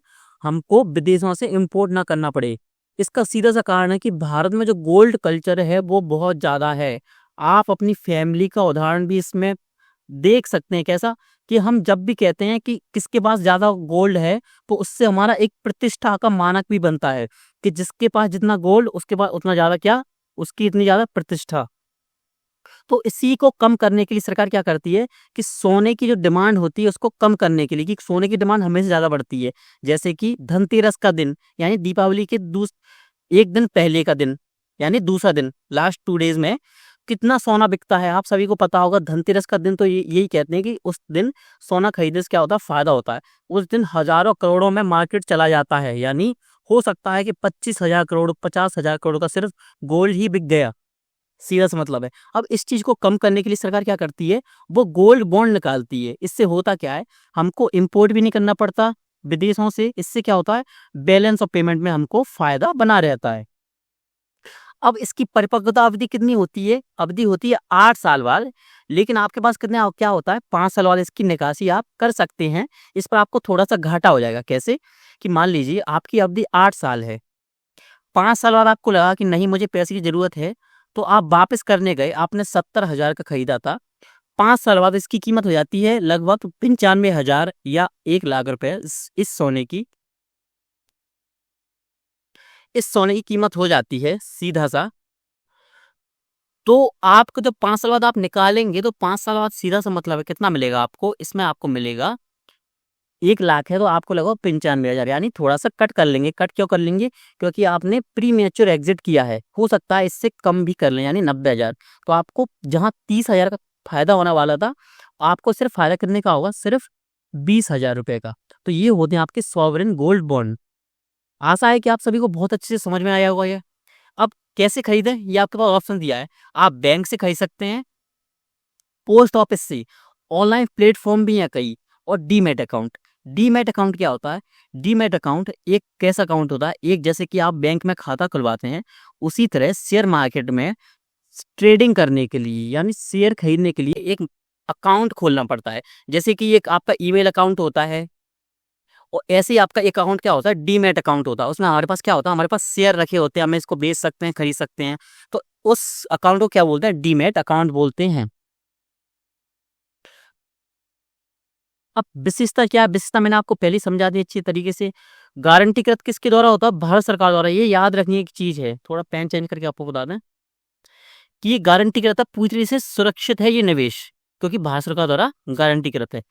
शायद सोने की जरूरत नहीं, क्योंकि ये क्या है, डिजिटल है, डीमैट है और कागजी रूप है। ब्याज मिलता है 2.5% ब्याज, यानी कितना ज्यादा फायदा। फायदा क्यों है ज्यादा, क्योंकि आपको फ्लक्चुएशन तो मिलेगा ही, यानी उतार चढ़ाव तो आपको देखने को मिलेगा ही। और आपको पता है कि सोने में ज्यादातर चढ़ाव ही देखने को मिलता है, तो ये फायदा आपका अलग है। और जबकि 2.5% का ब्याज आपको अलग मिल रहा है। और दूसरी चीज, ये टैक्स फ्री है पूरी तरीके से, याद रखिए। तो इस पर क्या नहीं लगेगा, पूंजीगत लाभ कर नहीं लगेगा। मैंने आपको बताया है, टैक्सेशन जब पढ़ रहे थे उस टॉपिक में मैंने आपको क्या पढ़ाया था, कैपिटल गेन टैक्स। सोने की कीमतों में वृद्धि का लाभ भी होता है, मैंने अभी आपको बताया। लोन के लिए इस्तेमाल कर सकते हैं। अब जैसे मैंने आपको बताया था, जब बैंकिंग पढ़ा रहा था, जब आपको लोन चाहिए होता है तो हम करते क्या है, बैंक हमसे ये बोलता है कि मैं आपको किस गारंटी पे दूं कि आप मेरा पैसा वापस कर देंगे। तो आप क्या बोलते हैं कि मेरी ये जमीन है 2 एकड़, आप इसको रख लीजिए और मुझे लोन दे दीजिए। तो ये बोल देते हैं ठीक है, हम आपको लोन दे देते हैं। आप इस जमीन की जगह आप क्या रख सकते हैं, आप SGV भी रख सकते हैं, यानी सोवरेन गोल्ड बॉन्ड जो आपके पास है उसको रख सकते हैं। अब इसकी वैल्यू अलग अलग हो सकती है, उसी वैल्यू के हिसाब से आपको लोन मिलेगा। यानी आपके पास अगर 1 लाख रुपए का सोवरेन गोल्ड बॉन्ड है, तो संभावित रूप से आपको 70,000 या 80,000 का क्या मिल जाएगा, आपको मिल जाएगा, आपका क्या, लोन मिल जाएगा। छोटी मात्रा में भी संभव है, 1 ग्राम और अधिकतम 4 किलोग्राम तक खरीद सकते हैं। अब ये याद रखने की चीज है कि हो सकता है सॉवरेन गोल्ड बॉन्ड में पूछे, तो स्टेटमेंट में ये पूछे कि अधिकतम अधिकतम की वो संख्या चयन कर दे। तो याद रखिए, न्यूनतम 1 ग्राम रखना है और अधिकतम 4 किलोग्राम। न्यूनतम 1 ग्राम का सीधा सा मतलब है आप इसमें कितने का कर सकते हैं। मान लीजिए एग्जाम्पल रूप में, अभी मुझे गोल्ड की वर्तमान कीमतों का पता नहीं है कि आज कितना है, अंदाजा ले लेते हैं कि आप 70,000 मान लीजिए। तो सीधा सा मतलब क्या है, 7,000 रुपए आप इसमें इन्वेस्ट कर सकते हैं, यानी न्यूनतम 1 ग्राम और अधिकतम 4 किलोग्राम। ये भी आपको याद रखना है। अब आपके सामने एक और योजना है, स्वर्ण मुद्रीकरण योजना। ये है क्या, इसका सीधा सा मतलब ये था कि जब 2015 में ये स्कीम आई, सरकार ने क्या बोला जनता से कि आपके पास जो सोना रखा हुआ है फालतू का, जिनको ना आप पहनते हैं, ना कुछ करते हैं, ना इन्वेस्ट करते हैं, ना कुछ करते हैं, उस सोने को हमको दीजिए सीधा सा। हम आपको क्या करेंगे, इसके बदले में जितने वर्ष की हमको अवधि होगी, जितना भी अवधि होगी, उस अवधि में थोड़ा पेन चेंज करके बताया आपको, अवधि होगी, उसके बाद हम क्या करेंगे, आपको आपका गोल्ड या उस गोल्ड की तुलना में जितना पैसा बनता है आपका, उस पैसे को आपको वापस कर देंगे। तो ये स्कीम इसी के अंतर्गत थी, जिस इसका उद्देश्य क्या था, घरेलू और संस्थागत स्तर पर निष्क्रिय सोने का मतलब क्या होता है, ऐसा सोना जो कि पारंपरिक, मान लीजिए कि अपने दादा परदादा उस टाइम का है, लेकिन वर्तमान में उसका डिजाइन पुराना हो गया है तो कोई पहनता नहीं है, या सोने की बिस्किट रखे हुए हैं, वो सिर्फ रखे ही हुए हैं कब के लिए, कि जब जरूरत होगी, और आपने खुद देखा है कि वो 100 साल से जरूरत हुई नहीं उसकी, यानी वो निष्क्रिय हो चुका है सोना। तो उस सोने को आप इसमें दीजिए, तो वो क्या करेंगे, आपको इंटरेस्ट भी देंगे और आपको क्या करेंगे, वापस भी कर देंगे इसके बदले पैसा या सोना। अब विशेषता क्या है, घरेलू और संस्थागत निवेशों के लिए उपलब्ध, यानी व्यक्ति, ट्रस्ट, मंदिर, संस्था इसमें आदियों भाग ले सकते हैं। ब्याज एडजस्ट करें मतलब इसमें आपको ब्याज मिलेगा, लॉन्ग टर्म और शॉर्ट टर्म इसमें दोनों में है। जबकि जब मैंने आपको सॉवरेन गोल्ड बॉन्ड बताया, उसमें अवधि कितनी थी आपकी, 8 साल थी। इसमें 1 साल से लेकर 15 साल तक की जमा किया जा सकता है। भंडारण सुरक्षित है, क्योंकि कौन ले रहा है, डायरेक्ट बैंक्स ले रही हैं, और बैंक्स क्यों ले रही हैं, क्योंकि सरकार का इस पर हाथ है। टैक्स लाभ मिलता है, टैक्स से पूर्ण का छूट मिलती है आपको। कैपिटल गेन टैक्स, सोने की शुद्धता की कोई चिंता नहीं, सोने को परख और शोधन केंद्रों में जांचा जाता है। यानी ऐसा तो नहीं कि अगर बहुत से बेईमान लोग होंगे या जो धोखाधड़ी करने वाले होंगे, वो क्या बोलेंगे बैंक के पास, ये लो मेरा सोना और इनके बदले क्या दे दो मुझको, जो मुद्रीकरण योजना है उसके तहत इसको जमा कर दो, मुझे वचन पत्र दे दो। हुआ क्या, जब वो सोना जमा करने गए, जब उनको शोधन केंद्रों में चेक किया गया, तो वो सोना नकली था, यानी उसमें बहुत सारी धातुएं मिलाई गई थी, उन पर सिर्फ क्या रखा था, ये बोलते हैं आपसे कि उसकी जो परत चढ़ाई गई थी, किसकी, सोने की। उत्तर भारत में बोला जाता है कि पानी चढ़ाया गया था, किसका, सोने का। तो इसके लिए क्या होती है, शोधन केंद्र होते हैं, उस पर हल्की चेक होती है, उसके बाद ही आपका क्या होता है, आप इस योजना में भाग ले सकते हैं। नेक्स्ट क्या है, एक्सचेंज ट्रेडेड फंड। इसका सीधा सा मतलब होता है, जैसे मैंने आपको बताया था कि जैसे WPI क्या था हमारा, ध्यान कीजिए, WPI कुछ नहीं था आपका, सीधा सा मापने का क्या था, आपके क्या मापने का, इन्फ्लेशन मापने का एक इंडेक्स था। इंडेक्स में हम क्या करते थे, कुछ वस्तुओं को रखते थे, 600 के लगभग वस्तुएं थी, उनको हम रखते थे इसके अंतर्गत। अब ये इसको क्या बोलते थे, इसको बास्केट बोलते थे। उसी तरह एक्सचेंज ट्रेड फंड क्या होता है, एक बास्केट होता है सीधा सा, उसमें क्या होते हैं, कई तरह के शेयर, कई तरह के क्या, कमोडिटीज, स्टॉक, कई सारे स्टॉक होते हैं उसमें, कई सारे बॉन्ड्स होते हैं। तो ये चीजें होती हैं एक बास्केट में, उसी को क्या बोलते हैं, एक्सचेंज ट्रेड फंड। यानी कोई व्यक्ति सीधा इस बास्केट को खरीदेगा और इस बास्केट को ही बेच देगा। अब सीधा सा एक सिंपल एग्जांपल लेते हैं, एक बच्चा है, वो क्या लेने जाता है, उसका स्कूल स्टार्ट होने वाला है, तो उसको क्या चाहिए, सभी चीज चाहिए, क्या, स्कूल से रिलेटेड। जैसे तो उसको बैग चाहिए, एक उसको एक बैग चाहिए, बैग बना देते हैं आपके लिए, देखिए ये बैग बन गया आपका, ये लगा लीजिए इसमें, ये बोतल रखने के लिए चीज बना लीजिए, ये आपका बैग हो गया। उसको पेंसिल चाहिए, उसको एक बॉक्स चाहिए, ज्योमेट्री बॉक्स चाहिए उसको, और और भी कई सारी चीजें, सब बोतल चाहिए, क्या चाहिए और चीजें। तो आप जब दुकान वाले के पास गए, तो उसके पास ये सामान रखा हुआ था, लेकिन दुकान वाले ने एक चीज बोली कि सर आप या तो इनको अलग अलग ले लीजिए, या आप एक काम कीजिए, ये बैग है, ये यही बैग है ऐसा, उसमें हर एक चीज रखी हुई है, बोतल रखी हुई है अंदर ही, बॉक्सेस रखे हुए हैं, नोटबुक्स रखी हुई हैं, बुक्स रखी हुई हैं, हर चीज में रखी गई है, जो कि आपको अलग अलग लेनी पड़ती है। तो मैंने पूछा कि इन दोनों में डिफरेंस क्या है, तो उसने बोला कि अगर आप इसको डायरेक्ट ले लेंगे, तो आपको ये 1000, या आप बोलेंगे इसको आप, ये 950 रुपए का पड़ जाएगा। तो मैंने बोला अगर अब मैं इनको एक एक करके लूंगा तो ये कितने का पड़ेगा, तो मैं टोटल इनकी जब वो निकालता हूँ ये कितने का है, तो ये मिलता है मुझे 1000 रुपए का। तो मैं क्या सोचूंगा, मैं इस बास्केट या इस थैले को या इस बैग को ही डायरेक्ट ले लूं, क्योंकि मुझे आवश्यकता कितनी है, इतने की ही। जबकि मुझे लेना क्या पड़ता था, अलग अलग। अलग अलग लेने से होता क्या है कि मुझे दिमाग ज़्यादा लगाना पड़ता है, मुझे सोचना पड़ता है कि मुझे किस में इन्वेस्ट करना है, किन में इन्वेस्ट नहीं करना है। तो वही है एक्सचेंज ट्रेड फंड, एक बास्केट होता है, उसमें क्या करते हैं हम, उसी बास्केट को लेते हैं, उसी बास्केट को बेच देते हैं। जो स्टॉक ये क्या लगा स्टॉक एक्सचेंज पर ट्रेड होता है, यानी इस बास्केट को मैं और किसी को भी बेच सकता हूँ और कोई व्यक्ति और किसी को भी बेच सकता है। वैसे ही शेयर खरीदे और बेचे जाते हैं। यह एक ऐसा फंड होता है जो किसी विशेष इंडेक्स, कमोडिटी, सेक्टर या एसेट क्लास को ट्रैक करता है। अब ये अंडरस्टैंडिंग हुई होगी आपको कि ईटीएफ क्या होता है, यानी एक्सचेंज ट्रेडेड फंड क्या होता है। अब आपके सामने क्या है, इक्विटी और शेयर क्या होता है। आपने कई बार इकोनॉमी में न्यूज़पेपर पढ़ते समय, मैगजीन पढ़ते समय कई सारे टीचर्स के मुंह से, मेंटर्स के मुंह से, कई सारे यूट्यूब वीडियोस पर देखा होगा कि इक्विटी और शेयर्स, भले वो एजुकेशनल वीडियो हो या आप अदर रील्स वगैरह देखते हो, उनमें आपने नाम जरूर सुना होगा इक्विटी और शेयर्स। अब इनमें थोड़ा देखते हैं अंतर क्या होता है। देखिए, इक्विटी एक बड़े व्यापक पैमाने को कहते हैं, यानी मेरी कंपनी है तो मैं इसको क्या करता हूँ, उसकी इक्विटी को कैसे बांटूंगा कि मैं उसको 10 भागों में बांटता हूँ। यानी 1 करोड़ की कंपनी है तो एक इक्विटी कितने की होगी, 10 लाख की, यानी 10 इक्विटी। तो मैं क्या करता हूँ, मुझे उसकी 20% इक्विटी है, यानी 20 लाख रुपए। मैं उसको, मुझे 20 लाख चाहिए तो मैं क्या करूंगा, उसकी 20% इक्विटी क्या बेच दूंगा किसी को। उससे होगा क्या, उसका मालिकाना जो हक है वो किसको मिल जाएगा, उस व्यक्ति को मिल जाएगा जो मेरे का इक्विटी खरीद रहा है 20%। तो वो मालिक हो जाएगा मेरी कंपनी का साथ में ही। ये होगी आपकी इक्विटी। अब आप बोलेंगे शेयर क्या होता है। जो इक्विटी होती है, जैसे कि मैंने आप बोला कि 10% इक्विटी होती है, अब इसी को मैं क्या बांटता हूँ, 1000 भागों में, 100 भागों में, 50 भागों में बांटता हूँ। तो इसके छोटे से हिस्से को क्या बोलते हैं, शेयर बोलते हैं। इसमें डायरेक्ट क्या होता है, इसमें डायरेक्ट मालिकाना हक नहीं होता है सीधा सा। तो आपकी अंडरस्टैंडिंग हुई होगी ये क्या है, कंपनी में आपकी कुल हिस्सेदारी और इक्विटी को छोटे छोटे हिस्सों में बांटने पर यूनिट्स बनती हैं, वे क्या कहलाती हैं, शेयर कहलाती हैं। अब इनमें अंतर क्या होता है, अंतर आपको अंडरस्टैंडिंग हो ही गई होगी। अंतर क्या है, कंपनी में कुल स्वामित्व, ओनरशिप, ये छोटा सा हिस्सा, प्रकार शेयर, रिजर्व, प्रोमोटर होल्डिंग आदि शामिल। यानी इस पर जो नियंत्रण होगा कंपनी पर, उस पर भी इक्विटी अगर किसने ले ली है तो कंपनी की मैनेजमेंट पर भी उसका नियंत्रण होगा 20%। इसमें क्या होता है, सिर्फ शेयरों की यूनिट्स होती हैं कि मेरे सिर्फ इतने शेयर्स हैं, मैं इनको बेच सकता हूँ, खरीद सकता हूँ। इसमें कोई हिस्सेदारी नहीं होती, किसकी, कंपनी में हमारी कोई हिस्सेदारी नहीं होती। यानी हम जाकर ये नहीं कह सकते।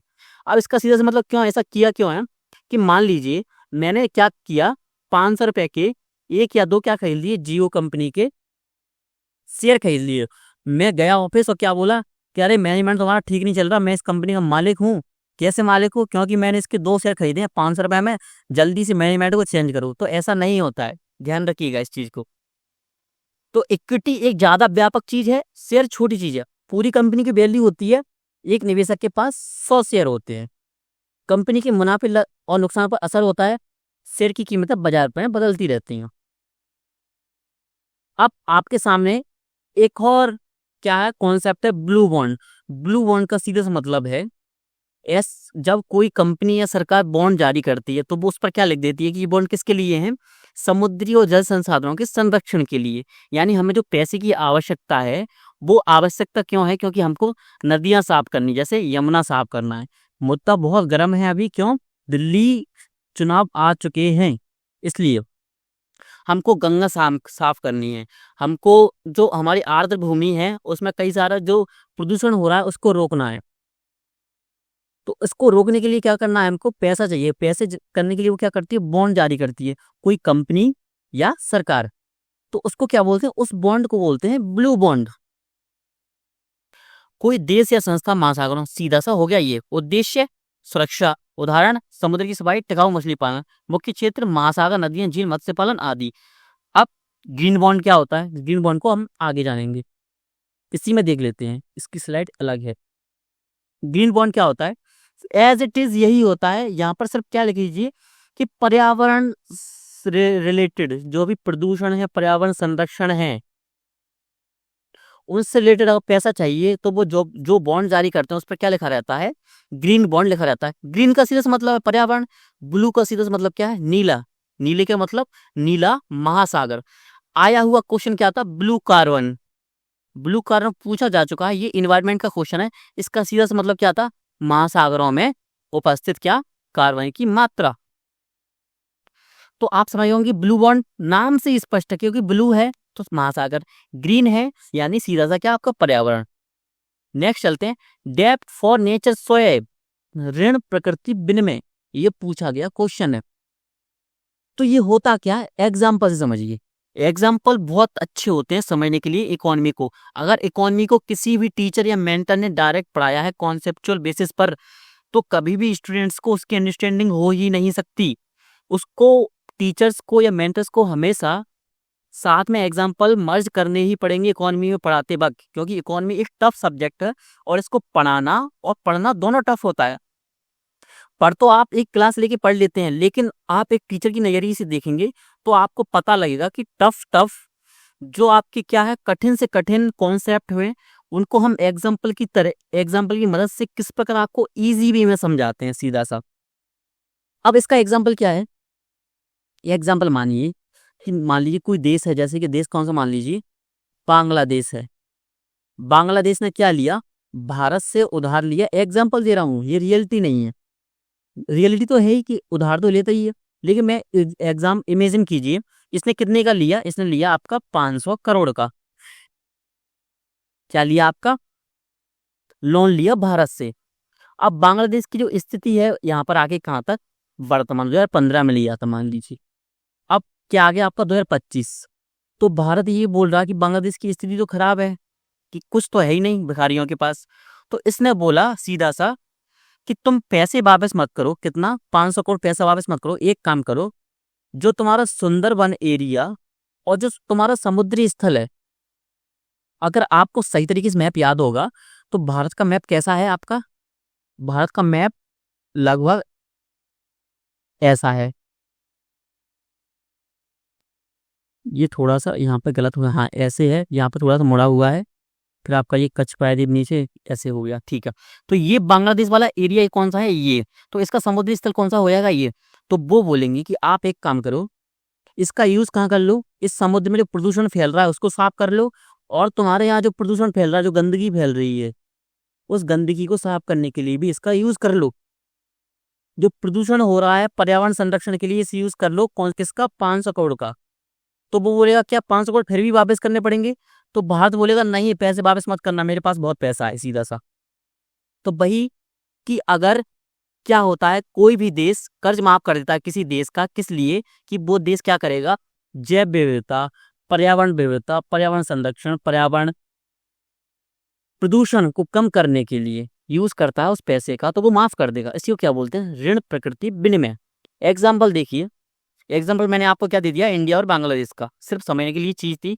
सिर्फ आपको याद क्या रखना है कि आप कंफ्यूज ना हो जाए अलग अलग चीजों, अलग अलग कॉन्सेप्ट में, कि आप इस कॉन्सेप्ट को इसका मान लें और इस कॉन्सेप्ट को इसका मान लें। इसलिए क्या जरूरत है, आपको रिवीजन की जरूरत है।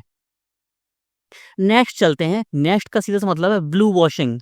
ब्लू वॉशिंग क्या है, ये न्यूज़पेपर में कब था, 2024 में तो कम था, लेकिन 2024 की स्टार्टिंग और लगभग 23 में ये बहुत ज्यादा आपका क्या था, करंट अफेयर्स में बहुत ज्यादा था ब्लू वॉशिंग।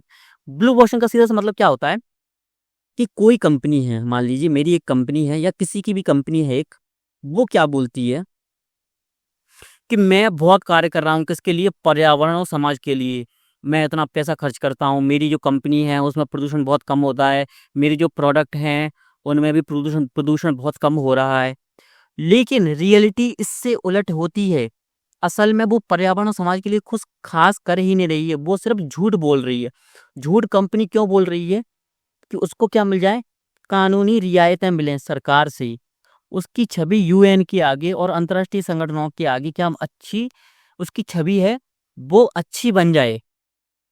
तो इसी को क्या बोलते हैं, ब्लू वॉशिंग। ब्लू वॉशिंग का सीधा सा मतलब है, ब्लू यानी, ब्लू क्या होता है हमारा, पानी को मान लीजिए, पानी ब्लू, तो पानी से अपनी छवि को सुधार रही है या साफ कर रही है। लेकिन उलट इससे होता क्या है, वो कुछ कर ही नहीं रही है, किसके लिए, ना समाज के लिए कर रही है कुछ, ना पर्यावरण के लिए कर रही है। तो इसी को बोलते हैं ब्लू वॉशिंग। उदाहरण, कोई बड़ी फैशन कंपनी यूएन की सस्टेनेबल डेवलपमेंट गोल्स को अपनाने की बात करती है, लेकिन उसके कारखाने अभी भी प्रदूषण फैला रहे हैं। ठीक है, अब नेक्स्ट चलते हैं ग्रीन वॉशिंग। आपने एक चीज अच्छी देखी होगी कि ब्लू वॉशिंग को ब्लू में कवर किया गया है, ब्लू पैराग्राफ में, और ग्रीन को ग्रीन में किया गया है। इससे क्या होगा, आपकी अंडरस्टैंडिंग अच्छी बनेगी। ग्रीन वॉशिंग का सीधा मतलब क्या है, जब कोई कंपनी या सरकार पर्यावरण के अनुकूल होने का झूठा दावा करती है, लेकिन असल में पर्यावरण को नुकसान पहुंचाती है, तो ये क्या है, ग्रीन वॉशिंग। ये क्या था आपका, ब्लू वॉशिंग। अब आप बोलेंगे सर ये दोनों तो एक जैसे ही हैं, दोनों एक जैसे नहीं हैं। ब्लू वॉशिंग क्या था? ब्लू वॉशिंग का सीधा सा मतलब था कि मैं अब बोल रहा हूँ कि मैं बहुत चीजें कर रहा हूँ किसके लिए, पर्यावरण और समाज के लिए, लेकिन मैं कर कुछ नहीं रहा। ये क्या बोल रहा है कि मैं बहुत कुछ कर रहा हूँ, लेकिन ये उससे उल्टा क्या कर रहा है, गंदगी या प्रदूषण फैला रहा है, यानी इससे उल्टा काम कर रहा है। वो क्या कर रहा था कि पर्यावरण समाज के लिए बात कर रहा था करने के लिए वो, लेकिन वो कर कुछ नहीं रहा था। तो इसको क्या बोलते हैं? Green washing. एक तेल कंपनी अपने विज्ञापनों में हरियाली दिखाती है, लेकिन असल में वह प्रदूषण फैला रही होती है। उदाहरण है ये आपके लिए अच्छा सा। संक्षेप में इसको याद करने की चीज क्या है, एक लाइन में, कि झूठे पर्यावरण अनुकूल दावे करके लोगों को गुमराह करना। अब एक और टर्म है, वो क्या है? ग्रीन हशिंग। ग्रीन हशिंग का सीधा सा काम क्या है? जब कंपनी या सरकारें वास्तव में पर्यावरण के लिए अच्छा काम कर रही होती हैं, लेकिन डर के कारण इस बारे में खुलकर नहीं बताती हैं, इसे ग्रीन हशिंग कहते हैं। आप ऐसा क्यों करती हैं? आपके मन में ये क्वेश्चन आया होगा। ऐसा इसलिए करती हैं, हो सकता है कि मान लीजिए मेरी एक छोटी सी कंपनी है या मेरी सरकार है, कंपनी में आगे चलते हैं, तो मैं क्या करता हूँ, इको फ्रेंडली चीजें अपनाता हूँ खुद से ही, कि क्या हो कि मुझे भी मेरा एक दायित्व बनता है पर्यावरण के प्रति, तो मैं एक दायित्व अपना पूर्णतः निभाऊं। लेकिन मैं किसी को बताता नहीं हूँ कि मैं ऐसा कर रहा हूँ। तो आप सब बोले होंगे नहीं सर बताना तो चाहिए क्योंकि ये तो अच्छी चीज़ है। मैं इसलिए नहीं बताता क्योंकि मुझसे जो बड़ी कंपनियां हैं वो मुझ पर दबाव डालती हैं कि तुम मत बताओ। अगर मैं बता दूंगा तो उनका भी दायित्व तो क्या होगा, बढ़ जाएगा, क्योंकि चेकिंग होगी अगर मेरी, तो इनकी भी सभी की चेकिंग होगी। तो उससे होगा क्या, इन कंपनियों पर ताला डलने की नौबत आ सकती है। तो क्या होता है, मैं इसको किसी को नहीं बताता, कारण कोई भी हो सकता है। यानी जब कंपनियां सरकारें पर्यावरण के लिए अच्छा काम कर रही होती हैं, लेकिन डर के कारण इस बारे में खुलकर नहीं बताती, तो क्या है, ग्रीन हसिंग। एग्जाम्पल आपके सामने लिखे हुए हैं और संक्षेप में भी आपकी परिभाषा लिखी हुई है। अब ये क्या है, ग्रीन बिशिंग। बिशिंग का मतलब क्या होता है कि कोई कंपनी संस्था पर्यावरण के प्रति प्रतिबद्धता दिखाने के लिए बहुत ज्यादा वादे करती है, लेकिन बाद में उनको पूरा नहीं करती। यानी मैंने बोला कि मैं अपने आसपास 1,000 पेड़ लगाऊंगा कंपनी के आसपास, मेरे आसपास जो भी प्रदूषण है, कौन सा वायु प्रदूषण और जो जलीय प्रदूषण और मृदा प्रदूषण है, उसको पूर्णतः समाप्त करूंगा, यानी 0% पर लाऊंगा। लेकिन मेरी कंपनी को हो गए 5 साल, मैंने ऐसा कुछ किया ही नहीं, तो इसी को क्या बोलते हैं, ग्रीन बिशिंग। अब तीनों में अंतर क्या है? आप सभी को तीनों में अंतर पता है क्योंकि आप सभी अंडरस्टैंडिंग कर चुके हैं। ब्लू वॉशिंग, संगठनों से जुड़कर सिर्फ दिखावा करना। ग्रीन वॉशिंग, झूठे पर्यावरण अनुकूल दावे करना। ग्रीन हसिंग, अच्छा काम करना लेकिन प्रचार से बचना। ग्रीन विशिंग क्या होती है, बड़े वादे करना लेकिन अमल नहीं करना। नेक्स्ट क्या है, म्यूनिसिपल बॉन्ड। अब ये क्या होता है, कोई भी एक प्राइवेट कंपनी होती है, कोई भी एक प्राइवेट कंपनी है, मान लीजिए वो क्या करती है, सरकार उसको क्या दे, जैसे नगर पालिका मान लीजिए, प्राइवेट कंपनी नहीं, इसमें क्या है, क्योंकि इसका नाम क्या है, म्यूनिसिपल है, तो नगर पालिका, नगर निगम, नगर पालिका या अन्य स्थानीय निकाय हैं, वो क्या करते हैं, बॉन्ड जारी करते हैं। इन्हीं बॉन्ड्स को क्या बोलते हैं, म्यूनिसिपल बॉन्ड्स। करते क्यों हैं, क्योंकि सरकार ने किसका दिया है इनको ठेका, इनको ठेका दिया है किसका, सड़कें बनाने का, सड़कें साफ करने का, नाले बनाने का और भी अन्य चीजें, पाइपलाइन आदि डालने का। तो इन बॉन्ड्स के माध्यम से इंफ्रा बनता है, यानी अवसंरचना। इंफ्रास्ट्रक्चर का जो शॉर्ट फॉर्म है वो क्या है, इंफ्रा। तो आप हमेशा शब्द का यूज कर सकते हैं इंफ्रा, यानी अवसंरचना। तो ये क्या कहता है, म्युनिसिपल बॉन्ड। अब म्युनिसिपल बॉन्ड के प्रकार होते हैं, कितने प्रकार होते हैं, वही प्रकार होते हैं, जैसे आप खुद से सोचिए कि उन पर क्या देती है, वो ब्याज देती है, किसी पर ब्याज नहीं देती। शॉर्ट टर्म अवधि के भी होते हैं, लॉन्ग टर्म के भी होते हैं, यानी बॉन्ड्स की सभी विशेषताएं। अब आपके सामने क्या है, एक और कॉन्सेप्ट है एनएफओ। एनएफओ का सीधा मतलब है कि मैंने आपको इसी क्लास में क्या पढ़ाया, म्यूचुअल फंड, और बैंकिंग सेक्टर में भी आपको पढ़ाया था म्यूचुअल फंड। सीधा सा है, मेरी कंपनी नई है, आज ही इसका बोर्ड टांगा है मैंने, कहाँ पर, अपनी दुकान पर, और मैं गया लोगों के पास, ये जनता बैठी है, मैं गया इनके पास, मैंने बोला कि नई कंपनी आई है मेरी, म्यूचुअल फंड में निवेश कर दो। तो मैं जो प्रस्ताव लेकर जाऊंगा, इसी प्रस्ताव को क्या बोलते हैं, एनएफओ, न्यू फंड ऑफर।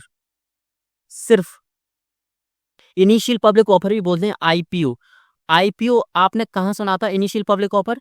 और एफपीओ क्या था, ये दो प्रकार थे किसके, शेयर मार्केट के। जब भी कोई कंपनी अपने शेयर जारी करती है पहली बार तो वो किस में डालती है, आईपीओ में।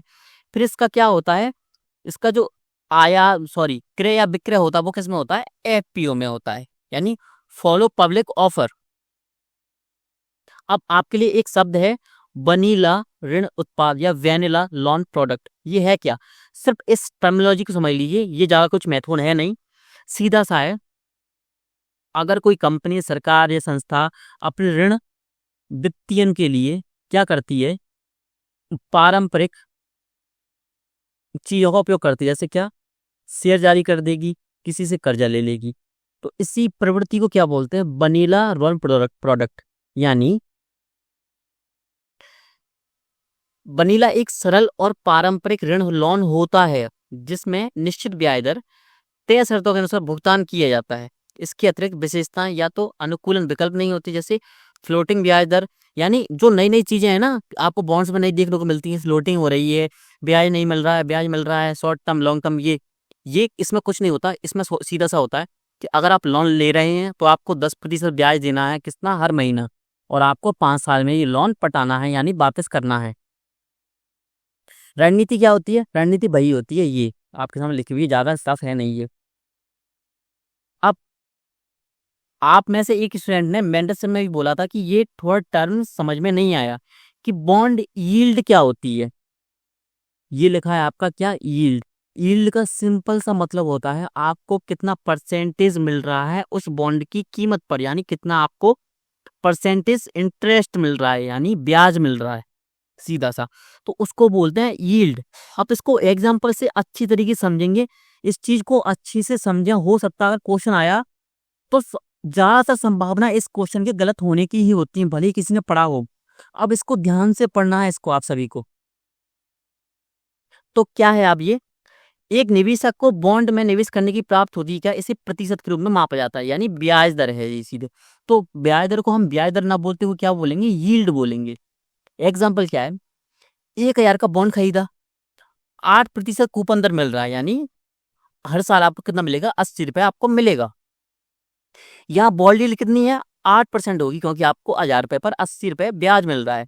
उदाहरण दो, कीमत अगर बदल जाए, ब्याज दरें बाजार में गिर गई, यह बॉन्ड कितना का हो गया, अब ब्याज दरें मतलब क्या होता है, 1100 में बिक रहा है, बाजार दर क्या हो गई, दर, ब्याज दरें मतलब क्या होता है यहाँ पे, इस ब्याज दर का सीधा सा मतलब है कि जो कंपनी बॉन्ड जारी कर रही थी उसने क्या किया, अब उस वो हर साल बॉन्ड जारी करती है, यानी उसने जारी कब किया, 2023 में, ये वाला बॉन्ड कब जारी किया, 2024 में, ये कब जारी कर रही है, वो 2025 में। तो जो ये वाला बॉन्ड है जो मेरे पास है वो कितने का है, 1,000 रुपए का है। तो उसने मुझसे कितना बोला था, उसने बोला था मुझसे कि मैं तुम्हें 8% ब्याज दूंगी इस बॉन्ड पर। लेकिन कंपनी ने कुछ परिस्थिति बस क्या किया, 2025 में उसने नए बॉन्ड निकाले, उसने सिर्फ कितना बोला कि मैं तुमको सिर्फ 6% ब्याज दूंगी। तो रेट किसकी बढ़ जाएगी, इस बॉन्ड की बढ़ जाएगी, क्योंकि मैं मार्केट में किसी ही बोलूंगा कि क्या तुम मेरा बॉन्ड ले रहे हो, तो वो सीधे से बोलेगा कि हाँ मैं ले रहा हूँ, क्योंकि मुझे यहाँ पर 6% मिल रहा है और यहाँ कितने मिलेगा, मुझको 8% मिल रहा है। तो क्या हो गया, ये बॉन्ड मेरा महंगा हो जाएगा। तो 1100 में बिक रहा है, 1,000 से 1100 क्यों हुआ, आपको सबको मैंने एग्जाम्पल से समझा दिया। लेकिन आपको अभी भी 80 रुपए ही मिलेंगी, क्योंकि ब्याज दर तो पहले ही तय हो चुकी है। सही बात है कि ब्याज दर परसेंटेज में नहीं था, परसेंटेज में किसका परसेंटेज था, जब कंपनी ने मुझको बॉन्ड दिया था उसने बोला था कि मैं तुमको 80 रुपए सालाना ब्याज दूंगा।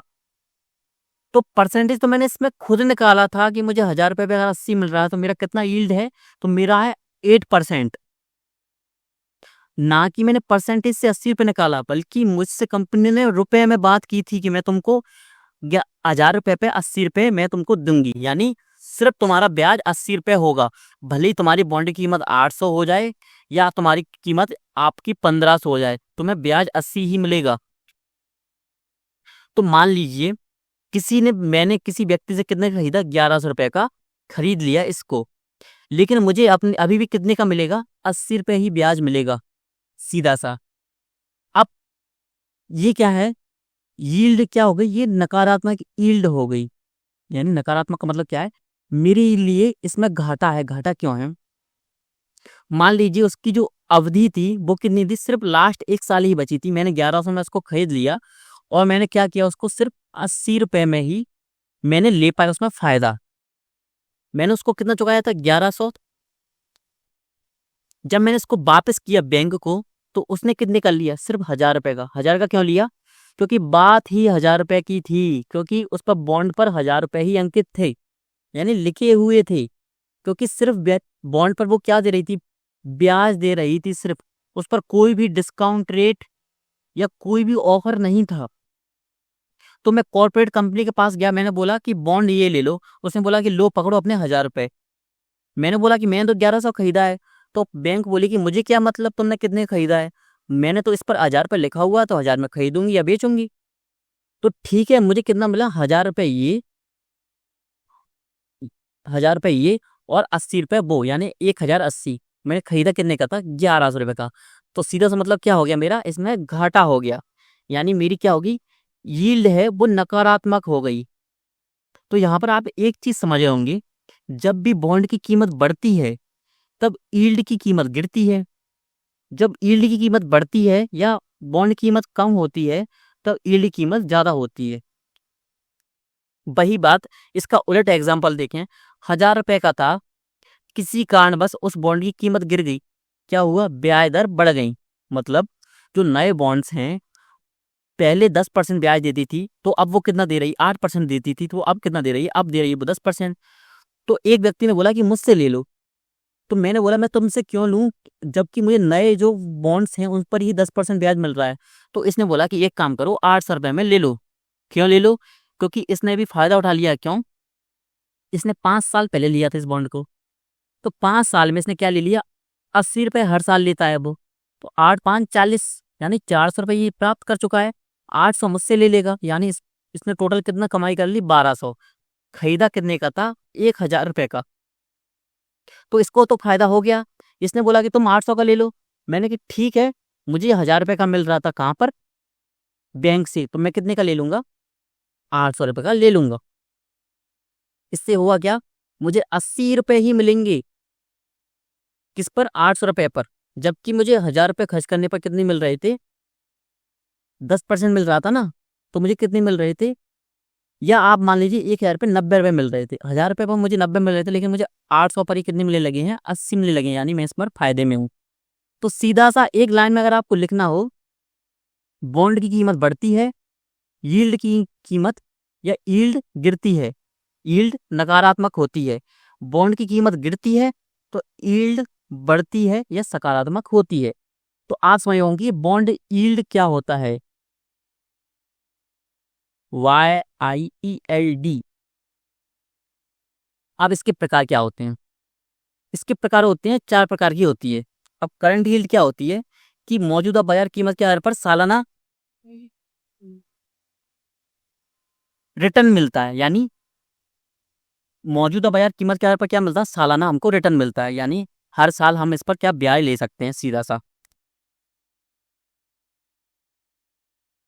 यील्ड टू मैच्योरिटी क्या है, कि ये जो बॉन्ड है, इस बॉन्ड को आप वापस कर सकते हैं, कि निश्चित अवधि के बाद ही आपको क्या मिलेगी, बॉन्ड आप इसको वापस कर सकते हैं। इसमें क्या था, ये निश्चित नहीं था, इसको आप हर हर साल या बेच सकते थे आप कभी भी किसी भी मार्केट में, और वापस आप किसी जिस कंपनी से लिया उसको भी वापस कर सकते हैं।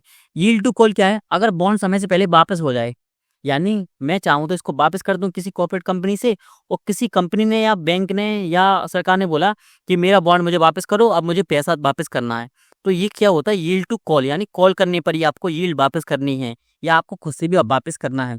नॉमिनल यील्ड क्या होती है, बॉन्ड पर तय किया गया जो स्थिर ब्याज है, जैसे मैंने अभी यह बात की ना आपसे कि 80 रुपए है, इसी को क्या बोलते हैं, नॉमिनल यील्ड, सीधा सा।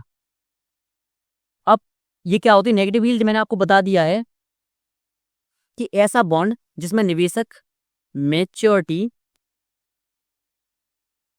मेच्योरिटी तक होल्ड रखने पर घाटा होता है।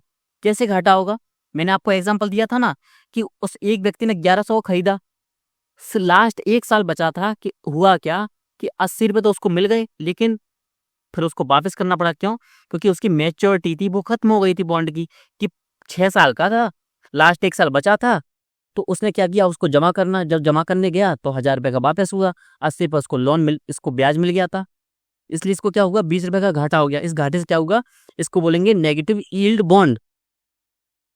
अब देखिए, यूपीएससी के प्रीलिम्स एग्जाम में ये नहीं कि सिर्फ आप हर चीज पढ़ के जाएं और वही है और आपसे सॉल्व हो, जो चीज ना समझ में आए वो आपसे सॉल्व ना हो। देखिए, अंडरस्टैंडिंग एक नाम की कोई भी चीज होती है। अगर आप देखिए, आपको एक एग्जांपल देता हूँ। अगर आप एक बाइक चलाना सीखते हैं, मैंने आपको सिखा दिया कि आपको जब टर्न लेना हो तो हैंडल को ऐसे मोड़ दें, तो आप ऐसे मोड़ जाएंगे। अगर इधर को मोड़ना है तो इधर को मोड़ दीजिए। फिर आपको बता दिया कि ब्रेक यूज कैसे करना है, गियर यूज कैसे करना है। तो आपकी अंडरस्टैंडिंग ऐसी भी होनी चाहिए कि आप जाएं तो आप एक चौराहे का चक्कर भी लगा सकें, ना कि ये काम करें कि सर आपने सिर्फ ऐसे मुड़ना सिखाया था, ना कि गोलाई में सिखाया था। तो खुद से भी अंडरस्टैंडिंग बनाया कीजिए। नाम सी फिक्स है और नाम सी लग रहा है कि ये है क्या, फिक्स्ड रेट बॉन्ड। अब आप सभी अभी की अभी टाइम लिमिट, जो टाइम लाइन है उसको ऐड कीजिए कमेंट में और आंसर दीजिए। मैं आपको 20 सेकंड का मौका दे रहा हूं कि इसका मतलब क्या हो सकता है, फिक्स्ड रेट बॉन्ड का मतलब क्या है, नाम से क्या स्पष्ट हो रहा है, और फ्लोटिंग रेट बॉन्ड क्या है। जल्दी से कमेंट कीजिए, कमेंट जरूर करना। हिंदी मीडियम में अगर सक्सेसफुल होना है तो आपको एंगेज होना चाहिए क्लासेस से, कंसंट्रेशन आपकी बनी रहनी चाहिए। हिंदी मीडियम में सिलेक्शन की कमी हमको इसलिए देखने को मिलती है कि इंगेज नहीं होते हैं हिंदी मीडियम स्टूडेंट्स, उनका ध्यान कहीं और होता है।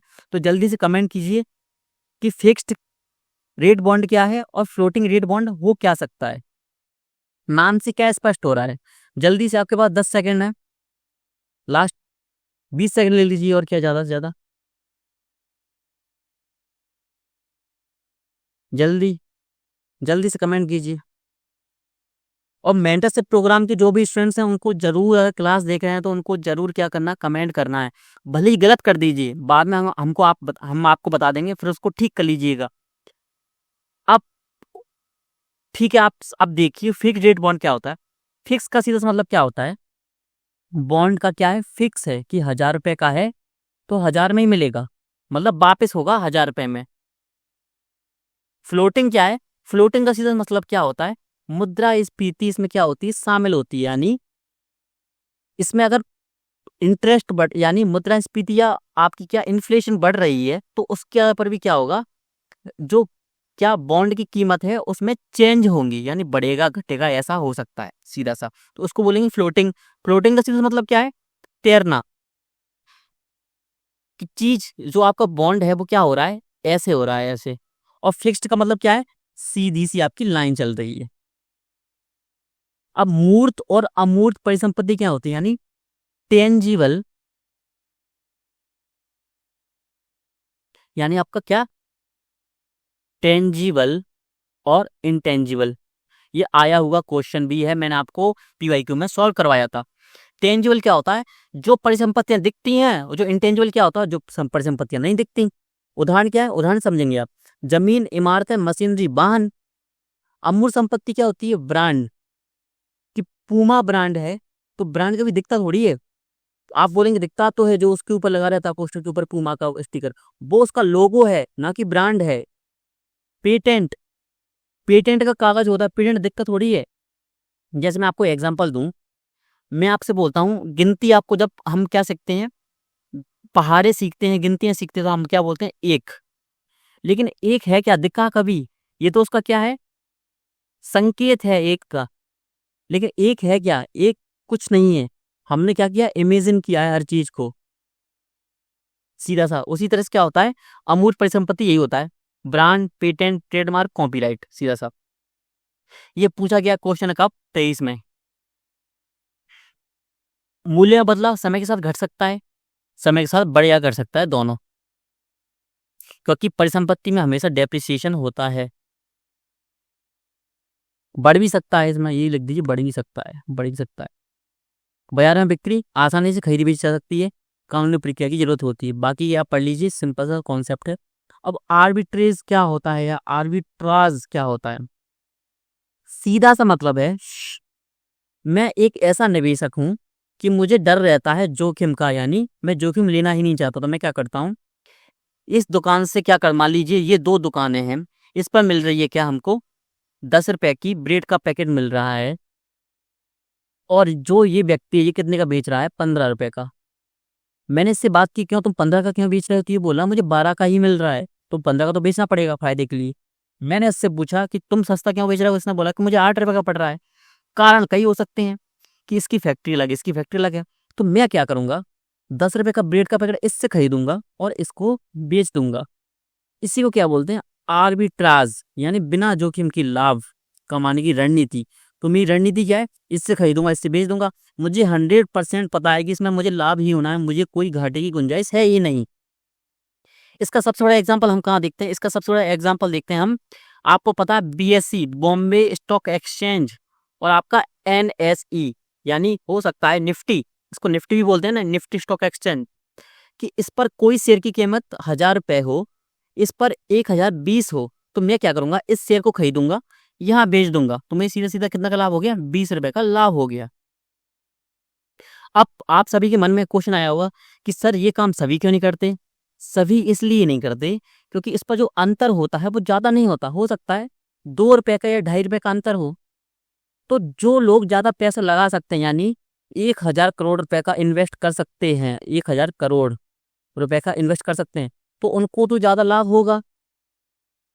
लेकिन जिसके पास रुपए ही 10,000 रुपए, उसको कितने का लाभ होगा, सीधा सीधा कितने का, 20 रुपए मान लीजिए, 22 रुपए, सीधा सा, बस 20-22 रुपए का फायदा हो जाएगा। तो आर्बिट्रेज, अब आर्बिट्रेज आपके सामने क्या लिखा हुआ था, ट्रेडिंग तकनीक है, मैंने आपको इसमें एग्जांपल बता ही दिया है। अब परिवर्तनीय बॉन्ड क्या होते हैं, परिवर्तनीय बॉन्ड का सीरियस मतलब क्या होता है, यदि ये कंपनी है या एक SBI मान लीजिए, SBI ने कोई बॉन्ड जारी किया, या कंपनी मान लीजिए जियो, जियो ने बॉन्ड जारी किया 5 साल के लिए, ठीक है, 5 साल पूरे हो गए, 5 साल बाद मैंने बोला कि पैसा वापस कर दूं, तो इसने बोला कि तुम्हारे पास 2 ऑफर हैं। मैंने बताओ ऑफर क्या है। मैंने बोला कि ऑफर के लिए तो मैं तैयार बैठा था, ऑफर दो, तो क्या दे रहे हो, कंपनी खरीदने का।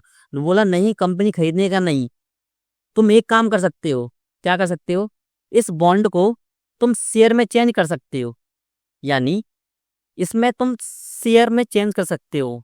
शेयर का मतलब क्या होता है कि फ्लक्चुएशन अब ज़्यादा होगी, शेयर जैसे ही कंपनी बढ़ोतरी में होगी तो मुझे लाभ हो जाएगा, घाटे में होगी तो घाटा हो जाएगा। तो बॉन्ड्स में क्या होता है, बॉन्ड्स में फिक्स होती है, आपको इंटरेस्ट मिलता है सीधा सा, और बस आपकी अवधि पूर्ण हो जाती है तो आपको वापस करना पड़ता है। नहीं तो अगर आपने अवधि पर वापस नहीं किया, 1-2 साल एक्स्ट्रा कर दिया, तो एक्सपायर हो गया, तो वो बॉन्ड खराब हो जाता है। लेकिन शेयर में क्या होता है, आप 10 साल 20 साल 50 साल रखे रहो तो कोई टेंशन नहीं उसकी। तो ये बोलता है कि आप शेयर में चेंज कर सकते हैं या अपना पैसा वापस ले सकते हैं। तो मैंने बोला एक काम करो कि शेयर ही दे दो, कि मुझे पता है कि जियो कंपनी अभी घाटे में नहीं जाने वाली। तो बोला ठीक है सर, आप शेयर किसका ले सकते हैं, ठीक है। अब दूसरा व्यक्ति गया, उसने बोला नहीं मेरा तो पैसा वापस कर दो, तो इन्होंने क्या किया, पैसा वापस कर दिया सीधा सा। तो जिसमें हमको शेयर में चेंज करने की अनुमति होती है जिस बॉन्ड को, उसी को क्या बोलते हैं, परिवर्तनीय बॉन्ड या कन्वर्टेबल बॉन्ड। अब इसके 2 प्रकार होते हैं, कि एक निश्चित समय के बाद शेयर में बदलना ही होता है, यानी मैंने अभी आपको जो एग्जांपल दिया कि ये दे रहा है कि आप एक काम कीजिए, आप या तो पैसा वापस ले लीजिए या आप शेयर ले लीजिए। ये हो गया आपका दूसरा वाला उदाहरण ये। लेकिन फर्स्ट क्या है, फर्स्ट बॉन्ड में पहले ही लिखा हुआ था कि 5 साल बाद ये आपका शेयर में चेंज हो जाएगा। तो आप सबके मन में आएगा फिर तो, अगर मेरा मन बाद में बदल गया तो मैं तो फिर इसको ही लूंगा, किसको, वैकल्पिक को। नहीं, आप इसको भी ले सकते हैं। इसको क्यों ले सकते हैं, कि मान लीजिए शेयर में चेंज हो गया तो आप शेयर भी तो बेच ही सकते हैं ना, सीधा सा मतलब आप बेच सकते हैं ना आप इसको, और बेच कर क्या ले लेंगे, पैसा वापस ले लेंगे। तो दोनों में ही फायदा है। अब आप पर निर्भर करता है आप किस बॉन्ड को खरीदते हैं। परिवर्तनीय बॉन्ड आप सीधा समझिए क्या, कि बॉन्ड को शेयर में बदलने की अनुमति मिलती है, उसको क्या बोलते हैं, परिवर्तनीय बॉन्ड। अब बॉन्ड और डिवेंचर में अंतर क्या होता है, बॉन्ड और डिवेंचर में एक ही मतलब होता है कि सरकार, बैंक या कंपनी द्वारा किया जाने वाला सुरक्षित ऋण साधन, यानी। और डिवेंचर क्या होता है, डिवेंचर होता है छोटी छोटी कंपनियों द्वारा अगर पैसा जुटाना है तो क्या करेगा, वो डिवेंचर जारी करेगा। सिर्फ कंपनियां क्या कर सकती हैं, डिवेंचर। जबकि बॉन्ड कौन कौन जारी कर सकता है, कंपनियां भी कर सकती हैं, ज्यादातर बड़ी कंपनियां, सरकार और बैंक, जारी कौन करता? सरकार, बैंक, बड़ी कंपनियां, केवल कंपनियां। याद रखने की चीज ये है डिवेंचर के लिए, मैं आपको पहले पढ़ा चुका हूं इसको। जोखिम क्या है? कम जोखिम है। क्यों? सरकार बैठी हुई ना हमारी यहाँ पर। अधिक जोखिम क्यों है? मान लीजिए घाटे में चली गई छोटी सी कंपनी, बंद हो गई, दिवालिया हो गई, तो ब्याज दर कम होता है, स्थिर होता है, अधिक होता है। ये बोलेगा, ये बोलेंगे कि हम तुमको 3% देंगे, ये बोलेंगे हम तुमको 13% देंगे, जल्दी से लो डिवेंचर। क्यों? हमको पैसे की जरूरत है, बाकी बाद में देखेंगे देना है कि देना नहीं देना। सुरक्षा क्या है? गारंटी सिक्योर्ड होती है इसमें। ये होती है बिना गारंटी की। ये बोलते हैं कि विश्वास करके देखो, बाद में देखेंगे, जो होगा सो होगा। परिवर्तनीयता आमतौर पर परिवर्तनीय नहीं होती, कुछ डिवेंचर परिवर्तनीय हो सकते हैं, याद रखिएगा। अधिक सुरक्षित, होंगे ही, सरकार है। कम सुरक्षित, मैंने आपको एग्जांपल दे दिया। मुद्रास्फीति का प्रभाव कम प्रभाव पड़ता है, ज्यादा प्रभाव पड़ता है। आप सभी को पता है क्यों पड़ता है। ब्याज भुगतान आमतौर पर निश्चित होता है, कई बार कम भी किया जा सकता है। अब ये क्या है? मुद्रास्फीति सूचित बॉन्ड। इसका सीधा सा मतलब मैंने आपको अभी बताया था कि ऐसा बॉन्ड जिसमें क्या होता है, हम मुद्रास्फीति को साथ में जोड़ देते हैं। यानी मुद्रास्फीति अगर बड़ी है तो हम आपको क्या देंगे? आपको ब्याज दर ज्यादा दे देंगे।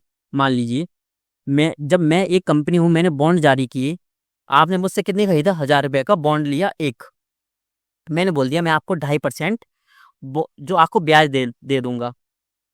तो आप सीधे से बोलेंगे ठीक है। अब आप वापस आए, आपने बोला कि मुद्रास्फीति 3% बढ़ गई, तो मैं तो घाटे में ही गया। तो मैं बोलूंगा नहीं, ऐसी बात नहीं है।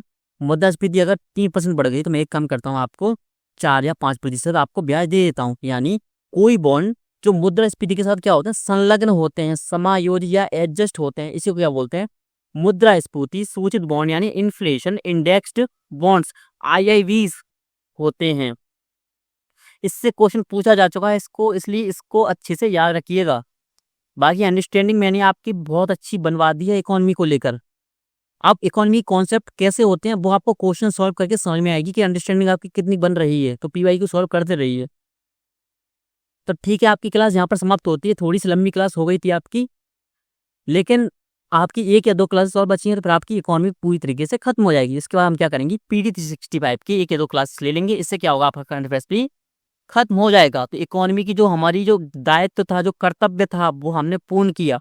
अब आपका कर्तव्य बनता है कि इसी कमेंट सेक्शन में डालें कि आप अगला विषय कौन सा चाहते हैं, और हम आपको गारंटी दे सकते हैं हिंदी माध्यम में इससे कम समय में और इससे अच्छा कंटेंट किसी ने प्रदान किया ही नहीं हुआ। ठीक है, आप सभी को बहुत बहुत धन्यवाद। आपसे मिलते हैं अब अगली क्लास में।